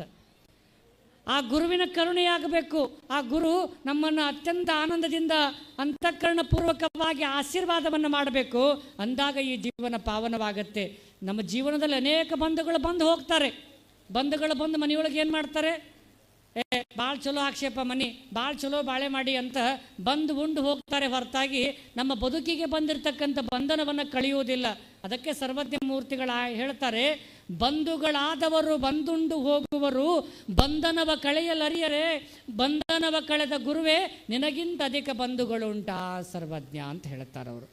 ಅಂತ ಬಂಧನವ ಕಳೆದಿರ್ತಕ್ಕಂಥ ಮಹಾಗುರುಗಳು ಯಾರಂದರೆ ಅದು ಲಿಂಗೈಕ್ಯ ಜಗದ್ಗುರು ಮಹಾಸನ್ನಿಧಿಯವರಾಗಿರ್ತಕ್ಕಂಥ ಡಾಕ್ಟರ್ ಸಂಗನ ಬಸವ ಮಹಾಶಿವಯೋಗಿಗಳು ಅಂತಕ್ಕಂಥ ಮಾತನ್ನು ಹೇಳ್ತಾ, ಪೂಜ್ಯರು ಅನೇಕ ಸಮಾಜ ಸೇವಾ ಕೈಂಕರ್ಯವನ್ನು ಮಾಡ್ತಾ ಈ ಸಮಾಜದ ಧಾರ್ಮಿಕ ಕಾರ್ಯಕ್ರಮಗಳಲ್ಲಿ ತಮ್ಮನ್ನು ತಾವು ತೊಡಗಿಸಿಕೊಡ್ತಾರೆ. ಮಹಾರಾಜಕ್ಕೆ ಜಯಮಂಗಲಂ ಜಯ ನಮ ಪರಾಪತೆ ಶಿವ ಹರ ಹರ ಮಹಾದೇವಂ. ತಾವೆಲ್ಲ ಸಿದ್ಧಲಿಂಗ ಶಿವಯೋಗಿಗಳ ಜೀವನ ದರ್ಶನವನ್ನು ಅತ್ಯಂತ ಆನಂದದಿಂದ ಕೇಳ್ತಾ ಬಂದಿದ್ದೀರಿ. ತಾವೆಲ್ಲ ಗಮನ ಇಟ್ಟು ಕೇಳಬೇಕು. ಸಿದ್ಧಲಿಂಗೇಶ್ವರರು ಭಕ್ತಾನುರಾಗಿಗಳಾಗಿ ಯಡಿಯೂರೊಳಗ ಆ ಸಿಡಿಲನ್ನು ಕೂಡ ಶರಣಾಗತವಾಗ್ತದೆ. ಅವರಿಗೆ ಸಿಡಿಲು ಕೂಡ ಪ್ರದಕ್ಷಿಣೆಯನ್ನು ಹಾಕಿ ಸಿದ್ಧಲಿಂಗ ಶಿವಯೋಗಿಗಳ ಪಾದದಲ್ಲಿ ಐಕ್ಯವಾಗ್ತದೆ. ಅಂತ ಪರಮ ಪವಿತ್ರವಾದ ಸಿದ್ಧಲಿಂಗ ಶಿವಯೋಗಿಗಳು ಅನೇಕ ಲೀಲೆಗಳನ್ನು ಮಾಡ್ತಾ ಧರ್ಮೋಪದೇಶವನ್ನು ಮಾಡ್ತಾ ಭಕ್ತರಿಗೆ ಧರ್ಮದ ಮಾರ್ಗಗಳನ್ನು ಹಿಡಿತಾ ಯಡಿಯೂರೊಳಗ ಬಹಳ ದಿನಗಳ ಪರ್ಯಂತ ಅಲ್ಲೇ ಇರ್ತಾರೆ. ಸಿದ್ಧಲಿಂಗೇಶ್ವರರು ಅನೇಕ ಲೀಲೆಗಳನ್ನು ಮಾಡ್ತಾ ಧರ್ಮೋಪದೇಶಗಳನ್ನು ಮಾಡ್ತಾ ಭಕ್ತಾನುರಾಗಿಗಳಾಗಿ ಯಡಿಯೂರೊಳಗ ತಮ್ಮ ಸಮಾಜದ ಸೇವಾ ಕೈಂಕರ್ಯವನ್ನು ಮುಂದುವರಿಸಿಕೊಂಡು ಹೋಗಬೇಕಾದಾಗ ನೋಡಿ, ಅನೇಕ ಅತಿಥಿಗಳು ಈ ಕಾರ್ಯಕ್ರಮಕ್ಕೆ ಆಗಮಿಸ್ತಾ ಇರ್ತಾರೆ. ಅವರೆಲ್ಲರನ್ನ ವೇದಿಕೆ ಕರೀತಕ್ಕಂಥವರು ನಮ್ಮ ಪದಾಧಿಕಾರಿಗಳಲ್ಲಿ ಬೇಗ ಅತಿಥಿಗಳನ್ನು ವೇದಿಕೆಯಲ್ಲಿ ಕರೆದು ಆಮಂತ್ರಿಸಿ ಅವರನ್ನು ಕುಳಿತುಕೊಂಡು ಹೇಳಬೇಕು. ಅವರು ಬಂದ ನಂತರ ಮತ್ತೆ ಈ ಪುರಾಣ ಪ್ರವಚನ ಮುಂದುವರಿಯುತ್ತದೆ. ಸಿದ್ಧಲಿಂಗ ಶಿವಯೋಗಿಗಳ ಜೀವನ ದರ್ಶನದ ಪ್ರವಚನದ ಒಂದು ಚರಿತ್ರೆಯನ್ನು ಹೇಳಿ ಈಗ ವೇದಿಕೆಗೆ ಆಗಮಿಸಿರ್ತಕ್ಕಂಥ ಅತಿಥಿ ಮಾನ್ಯರ ಕಾರ್ಯಕ್ರಮಗಳು ಪ್ರಾರಂಭವಾಗ್ತವೆ. ಆ ಕೃಷಿಗೋಷ್ಠಿ ಅಂತಕ್ಕಂಥ ಕಾರ್ಯಕ್ರಮದಲ್ಲಿ ತಾವೆಲ್ಲ ಶ್ರದ್ಧಾಭಕ್ತಿಯಿಂದ ಪಾಲ್ಗೊಂಡು ಗುರುಗಳ ದರ್ಶನ ಆಶೀರ್ವಾದವನ್ನು ಪಡೆದು ಗುರುಗಳ ಕೃಪಾ ಆಶೀರ್ವಾದಕ್ಕೆ ಪಾತ್ರರಾಗಬೇಕಂತ ಕೇಳಿಕೊಳ್ಳುತ್ತಾ, ಸಿದ್ಧಲಿಂಗ ಶಿವಯೋಗಿಗಳು ಯಡಿಯೂರೊಳಗೆ ಧರ್ಮದ ಉಪದೇಶವನ್ನು ಮಾಡ್ಕೋತ ಹೀಗೆ ಹೋಗುವಾಗ ಮತ್ತು ಗುರುಗಳನ್ನು ನೀವೆಲ್ಲರೂ ಮದುವೆ ಕರೆದಿರ್ತೀರಿ. ಗುರುಗಳನ್ನು ಮದುವೆಗೆ ಕರೆದು ಗುರುಗಳ ಆಶೀರ್ವಾದವನ್ನು ಪಡಿಬೇಕಂತ ಹೆಂಗೆ ಗುರುಗಳನ್ನು ಮದುವೆಗೆ ಕರೀತಾರೋ ಹಂಗೆ ಸಿದ್ಧಲಿಂಗೇಶ್ವರನ ಮದುವೆಗೆ ಕರೆದಿದ್ರಲ್ಲಿ. ಆ ಸಿದ್ಧಲಿಂಗ ಶಿವಯೋಗಿಗಳನ್ನು ಮದುವೆಗೆ ಕರೆದಾಗ ಸಿದ್ಧಲಿಂಗೇಶ್ವರರು ಬರ್ತಾಯಿದ್ರು. ಬರಬೇಕಾದಾಗ ಆ ಮದುಮಗಳು ಮೂಗುತಿಯನ್ನು ಯಾರ ಕದ್ದು ಬಿಟ್ಟಿದ್ರು. ಮದುಮಗಳ ಮೂಗುತಿಯನ್ನೇ ಕದ್ದು ಬಿಟ್ಟಿದ್ರು ಮದುವೆಯೊಳಗೆ. ಅವಾಗ ಸಿದ್ಧಲಿಂಗ ಶಿವಯೋಗಿಗಳು ಆ ಮದುವೆಗೆ ಬಂದು ಆಶೀರ್ವಾದವನ್ನು ಮಾಡಬೇಕು ಅಂತಂದಾಗ ಮದುವೆ ಮಾಡಿಕೊಳ್ತಕ್ಕಂಥ ಆ ಹೆಣ್ಮಗಳು ಅಳ್ತಾ ಇದ್ಲು. ಯಾಕಮ್ಮ ಯಾಕೆ ಅಳ್ತಿದ್ದಿ? ಮುತ್ತೈದೆ ತನಕ ಅತ್ಯಂತ ಶ್ರೇಷ್ಠವಾಗಿರ್ತಕ್ಕಂಥ ನನ್ನ ಮುತ್ತಿನ ಮೂಗುತಿಯನ್ನು ಇಲ್ಲೆಲ್ಲ ಯಾರೋ ಕದ್ದು ಬಿಟ್ಟಿದ್ದಾರೆ ಅಂತ ಆಕೆ ಹೇಳ್ತಾ ಇದ್ದಾಗ ಸಿದ್ಧಲಿಂಗೇಶ್ವರ ಅಂತಾರೆ, ಸಭೆಯಲ್ಲಿ ಕೂತ್ಕೊಂಡಿರ್ತಕ್ಕಂಥ ಎಲ್ಲರಿಗೂ ಹೇಳ್ತಾರೆ, ಯಾರು ಆ ಮುತ್ತಿನ ಮೂಗುತಿಯನ್ನು ಕದ್ದಿಲ್ಲ ಕೈ ಮ್ಯಾಲೆತ್ರಿ ಅಂತಾರೆ. ನೋಡಿ ಸಿದ್ಧಲಿಂಗೇಶ್ವರರು ಆ ವೇದಿಕೆಗೆ ಬಂದಿರ್ತಾರೆ, ಮದುವೆ ವೇದಿಕೆಗೆ. ಯಾರು ಆ ತಾಯಿಯ ಮುತ್ತಿನ ಮೂಗುತಿಯನ್ನು ಕದ್ದಿಲ್ಲ ಕೈ ಎತ್ತರಿ ಮ್ಯಾಗ. ನಾ ಕದ್ದಿಲ್ಲ ನೀ ಕದ್ದಿಲ್ಲ ಅಂತ ಎಲ್ಲರೂ ಹಿಂಗೆ ಕೈಗಳನ್ನು ಮೇಲೆತ್ತಾರೆ. ಅವಾಗ ಸಿದ್ಧಲಿಂಗೇಶ್ವರ ಅಂತಾರೆ, ಹಾಗಾದ್ರೆ ಎಲ್ಲರ ಕೈ ತಳಗಿಳಿಸ್ಬಿಡ್ರಿ ಹಿಂಗೆ ಅಂತಾರೆ. ಯಾವಾಗ ಹಿಂಗೆ ಕೈ ತಳಗಿಡಿಸ್ಬಿಡ್ರಿ ಅಂತಾರೆ, ಯಾರು ಮೂಗುತಿಯನ್ನು ಕದ್ದಿದ್ಲ ಹೆಣ್ಮಗಳು ಆಕೆ ಹಿಂಗೆ ಎತ್ತಿದ್ಲಲ್ಲ ಕೈ, ಅದು ಮ್ಯಾಕಿದ ಕೈ ತಳಗಿಳಿಲೇ ಇಲ್ಲ ಅಂತದು, ಹಿಂಗೆ ನಿಂತಿತ್ತಂತ. ಅವಾಗ ಯಾಕಮ್ಮ ಇಳಿಸು, ಇಲ್ರಿ ನನ್ನ ಕೈ ಕೆಳಗಿಳಿಸೋಕ್ಕಾಗೋಲ್ದು, ಯಾಕೆ ಮೂಗುತಿಯನ್ನು ನಾನು ಕದ್ದಿದ್ದೇನೆ. ಬಂದಾಕಿ ಸಿದ್ಧಲಿಂಗ ಶಿವಯೋಗಿಗಳ ಮುಂದೆ ಪ್ರಾರ್ಥನೆಯನ್ನು ಮಾಡಿಕೊತಾಳೆ, ಗುರುವೇ ನನ್ನ ಅಪರಾಧವನ್ನು ಕ್ಷಮಿಸಿಬಿಡು ಅಂದಾಗ, ಆಯ್ತಮ್ಮ ಅದು ಮಾಂಗಲ್ಯದ ಪಂಚಮುತ್ತುಗಳಲ್ಲಿ ಒಂದಾಗಿರ್ತಕ್ಕಂಥ ಮುತ್ತೈದೆಯರ ಮುತ್ತುಗಳವು, ಅವುಗಳನ್ನು ನೀನು ಕಳುವು ಮಾಡಿದ್ರೆ ಆ ಹೆಣ್ಣು ತನಕ ಶೋಭೆಯಲ್ಲ ಅಂತ ತಿಳ್ಕೊಂಡು ಆ ತಾಯಿಗೂ ಕೂಡ ಆಶೀರ್ವಾದವನ್ನು ಮಾಡಿ ಆ ಮದುವೆಯಲ್ಲಿ ಕಳೆದುಕೊಂಡಿರ್ತಕ್ಕಂಥ ಆಕೆಯ ಪಂಚಮುತ್ತುಗಳಲ್ಲಿ ಒಂದಾಗಿರ್ತಕ್ಕಂಥ ಆ ಮುತ್ತಿನ ಮೂಗುತಿಯನ್ನು ಆ ಒಂದು ನೂತನ ವಧುವಿಗೆ ಆಶೀರ್ವಾದವನ್ನು ಮಾಡಿ ಸಿದ್ಧಲಿಂಗ ಶಿವಯೋಗಿಗಳು ಆಕೆಗೆ ಆಶೀರ್ವದಿಸ್ತಾರೆ. ಮುಂದೆ ತಮ್ಮ ಜೀವನವನ್ನು ಪಾವನ ಮಾಡಿಕೊಂಡು ಸಿದ್ಧಲಿಂಗೇಶ್ವರ ಕೃಪೆಗೆ ಅವರು ಪಾತ್ರರಾಗ್ತಾರೆ ಅಂತಕ್ಕಂಥ ಚರಿತ್ರೆ ವಿರಕ್ತ ತೋಂಟದಾರರು ಬಹಳ ಸುಂದರವಾಗಿ ತಮ್ಮ ಪುರಾಣದಲ್ಲಿ ಬರೆದಿದ್ದಾರೆ. ಶರಣಬಂಧುಗಳೇ, ತಾವೆಲ್ಲ ಅತ್ಯಂತ ಆನಂದದಿಂದ ಇವತ್ತು ಪುರಾಣದಲ್ಲಿ ರೈತ ಗೋಷ್ಠಿಯನ್ನು ಗುರುಗಳು ಏರ್ಪಡಿಸಿದ್ದಾರೆ. ತಾವೆಲ್ಲ ಗಮನ ಇಟ್ಟು ಕೇಳಬೇಕು. ಇವತ್ತು ಏನು ರೈತ ಗೋಷ್ಠಿಯನ್ನು ಮಾಡಲಿಕ್ಕೆ ಹತ್ತಿದ್ವಲ್ಲ, ಇದನ್ನು ಸುಮಾರು 30-40 ವರ್ಷಗಳ ಹಿಂದೆಯೇ ಈ ಭಾಗದೊಳಗೆ ರೈತರು ಸ್ವಾವಲಂಬಿಗಳಾಗಬೇಕು, ಸಾವಯವ ಕೃಷಿಯನ್ನು ಮಾಡಬೇಕು. ಆ ಸಾವಯವ ಕೃಷಿಯ ಮೂಲಕ ರೈತರು ಇಲ್ಲಿರ್ತಕ್ಕಂಥ ಪರಿಸರ ಎಲ್ಲವೂ ಆರೋಗ್ಯವಾಗಿರಬೇಕು. ಆ ರೈತ ಕುಲ ಆರೋಗ್ಯವಾಗಿರಬೇಕಂತ ಆ ರೈತ ಕುಲದ ಎಲ್ಲರೂ ಕೂಡ ಸಾವಯವ ಕೃಷಿಯನ್ನು ಮಾಡಿ ಅದನ್ನು ತೋರಿಸಿ ಅನುಷ್ಠಾನ ಮಾಡಿಕೊಟ್ಟಿರ್ತಕ್ಕಂಥ ಪೂಜ್ಯರು ಯಾರಂದ್ರೆ ಅದು ಲಿಂಗೈಕ್ಯ ಜಗದ್ಗುರು ಡಾಕ್ಟರ್ ಸಂಗನಬಸವ ಮಹಾಶಿವಯೋಗಿಗಳು ಅನ್ನೋದನ್ನು ಈ ಕಾರ್ಯಕ್ರಮದಲ್ಲಿ ನಾವು ಹೃದಯ ತುಂಬಿ ಸ್ಮರಣೆ ಮಾಡಬೇಕು. ಯಾಕಂದರೆ ಆ ಪೂಜ್ಯರು ಸಾವಯವ ಕೃಷಿ ಹರಿಕಾರರಾಗಿ ಬಂದವರು. ಸ್ವಾಮಿಗಳ ಈ ಒಂದು ವಿರಕ್ತ ಮಠದ ಪೀಠಾಧಿಪತಿಗಳಾಗೋದಕ್ಕಂತ ಆಗಿ ನಂತರ ನಮ್ಮ ಭಾಗದ ಹಾಲಕೇರಿ ಅನ್ನದಾನ ಶಿವಯೋಗಿಗಳ ಮಠದ ಅಧಿಕಾರಿಗಳಾಗಿ ಅಧಿಕಾರವನ್ನು ಸ್ವೀಕಾರ ಮಾಡಿದರೆ ಆ ಎರಡು ಮಹಾನ್ ಸಂಸ್ಥೆಗಳ ಮಹಾಮಠದಲ್ಲಿ ಗುರುಗಳು ಮಾಡಿರ್ತಕ್ಕಂಥ ಕಾರ್ಯಕ್ರಮ ಏನಪ್ಪ ಅಂದ್ರೆ ರೈತ ಗೋಷ್ಠಿ ಅಂತ. ರೈತರು ಹೆಂಗಿರಬೇಕು ಇವತ್ತು ನೋಡು, ಆ ಗೊಬ್ಬರ ಹಾಕಿ ಈ ಗೊಬ್ಬರ ಹಾಕಿ ಎಲ್ಲ ಕ್ರಿಮಿನಾಶಕಗಳನ್ನ ಬಳಸಿ ನಾವೇನು ತಿಂತಾ ಇದ್ದೀವಪ್ಪ ಅಂತಂದರೆ ಇವತ್ತು ಪ್ರಸಾದವನ್ನು ಮಾಡಬೇಕಾದ್ರೆ ನಾವು ವಿಷ ತಿಂತಾ ಇದ್ದೀವಿ. ಇವತ್ತು ಊಟ ಕೂಡು ತಿಂತಾ ಇಲ್ಲ, ನಾವು ವಿಷವನ್ನೇ ಬಿತ್ತುತ್ತೀವಿ, ವಿಷವನ್ನೇ ತಿಂತಾ ಇದ್ದೀವಿ ಅಂತ ನಮ್ಮ ಬದುಕನ್ನು ವಿಷ ಮಾಡಿಕೊಂಡು ಒಂದು 40-50 ವರ್ಷಕ್ಕೆ ಹೋಗ್ಬಿಡ್ತೀವಿ. ಸಾವಯವ ಕೃಷಿ ಆಗಬೇಕು.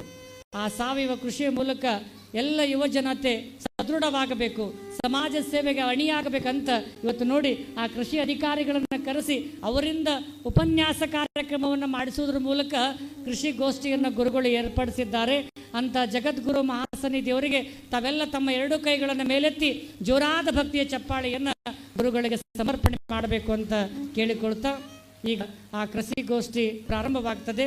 ಆ ಕಾರ್ಯಕ್ರಮದ ಉಪನ್ಯಾಸಕರನ್ನ ಅವರು ಸ್ವಾಗತ ಮಾಡಿಕೊಂಡು ಉಪನ್ಯಾಸಕರು ಉಪನ್ಯಾಸವನ್ನು ಮಾಡ್ತಾರೆ. ತಾವೆಲ್ಲ ಆ ಕಾರ್ಯಕ್ರಮದಲ್ಲಿ ಅಣಿಯಾಗೋಣ. ಪೂಜ್ಯ ಶ್ರೀ ಸಿದ್ದೇಶ್ವರ ದೇಶಿಕರು ಶೂನ್ಯ ಸಿಂಹಾಸನದಲ್ಲಿ ವಿರಾಜಮಾನರಾಗುವಂತಹ ಈ ಒಂದು ಅಭೂತಪೂರ್ವ ಕಾರ್ಯಕ್ರಮದಲ್ಲಿ ಇವತ್ತಿನ ವಿಶೇಷ ಕಾರ್ಯಕ್ರಮವಾಗಿ ಒಂದು ಸರ್ವಜ್ಞರು ಒಂದು ಮಾತು ಹೇಳ್ತಾರೆ, ಉತ್ತೊಮ್ಮೆ ಹರಗದಲೆ ಬೆತ್ತೊಮ್ಮೆ ನೋಡದಲೆ ಹೊತ್ತೇರಿ ಹೊಲಕ್ಕೆ ಹೋಗಿಹೆರೆ ಅವರ್ ತನ್ನ ನೆತ್ತರವ ಸುಡುವ ಸರ್ವಜ್ಞ ಅಂತ. ಅಂದರೆ ರಕ್ತವನ್ನು ನೆಲಕ್ಕೆ ಹರಿಸಿ ಅನ್ನವನ್ನು ನೀಡ್ತಕ್ಕಂಥ ರೈತನ ಕುರಿತಾಗಿ, ಆ ರೈತನಿಗೆ ಕೃತಜ್ಞತೆಯನ್ನು ಗೌರವಪೂರ್ವಕವಾಗಿ ಸಲ್ಲಿಸುವ ಕುರಿತಾಗಿ ಈ ಒಂದು ಅಭೂತ ಕಾರ್ಯಕ್ರಮದಲ್ಲಿ ಇವತ್ತಿನ ವಿಶೇಷವಾಗಿ ರೈತಗೋಷ್ಠಿ ಕಾರ್ಯಕ್ರಮವನ್ನು ಇವತ್ತು ಹಮ್ಮಿಕೊಂಡಿದ್ದೇವೆ. ಈ ಒಂದು ಕಾರ್ಯಕ್ರಮಕ್ಕೆ ಒಂದು ವಿಶೇಷ ಉಪನ್ಯಾಸಕರಾಗಿ ಆಗಮಿಸಿರ್ತಕ್ಕಂಥ ಸನ್ಮಾನ್ಯ ಶ್ರೀ ಡಾಕ್ಟರ್ ರಾಘವೇಂದ್ರ ಎಲಿಗಾರ್, ಹಿರಿಯ ವಿಜ್ಞಾನಿಗಳು ಮತ್ತು ಮುಖ್ಯಸ್ಥರು, ಕೃಷಿ ವಿಜ್ಞಾನ ಕೇಂದ್ರ ಗಂಗಾವತಿ, ಇವರು ತಮ್ಮನ್ನೆಲ್ಲ ಉದ್ದೇಶಿಸಿ ವೇದಿಕೆಯನ್ನು ಉದ್ದೇಶಿಸಿ ತಮ್ಮ ಉಪನ್ಯಾಸವನ್ನು ನೀಡಬೇಕಂತ ಕೇಳಿಕೊಳ್ತಾ ಈ ವೇದಿಕೆಗೆ ಅವರಿಗೆ ಬಿಟ್ಟುಕೊಡ್ತಾ ಇದ್ದೀನಿ.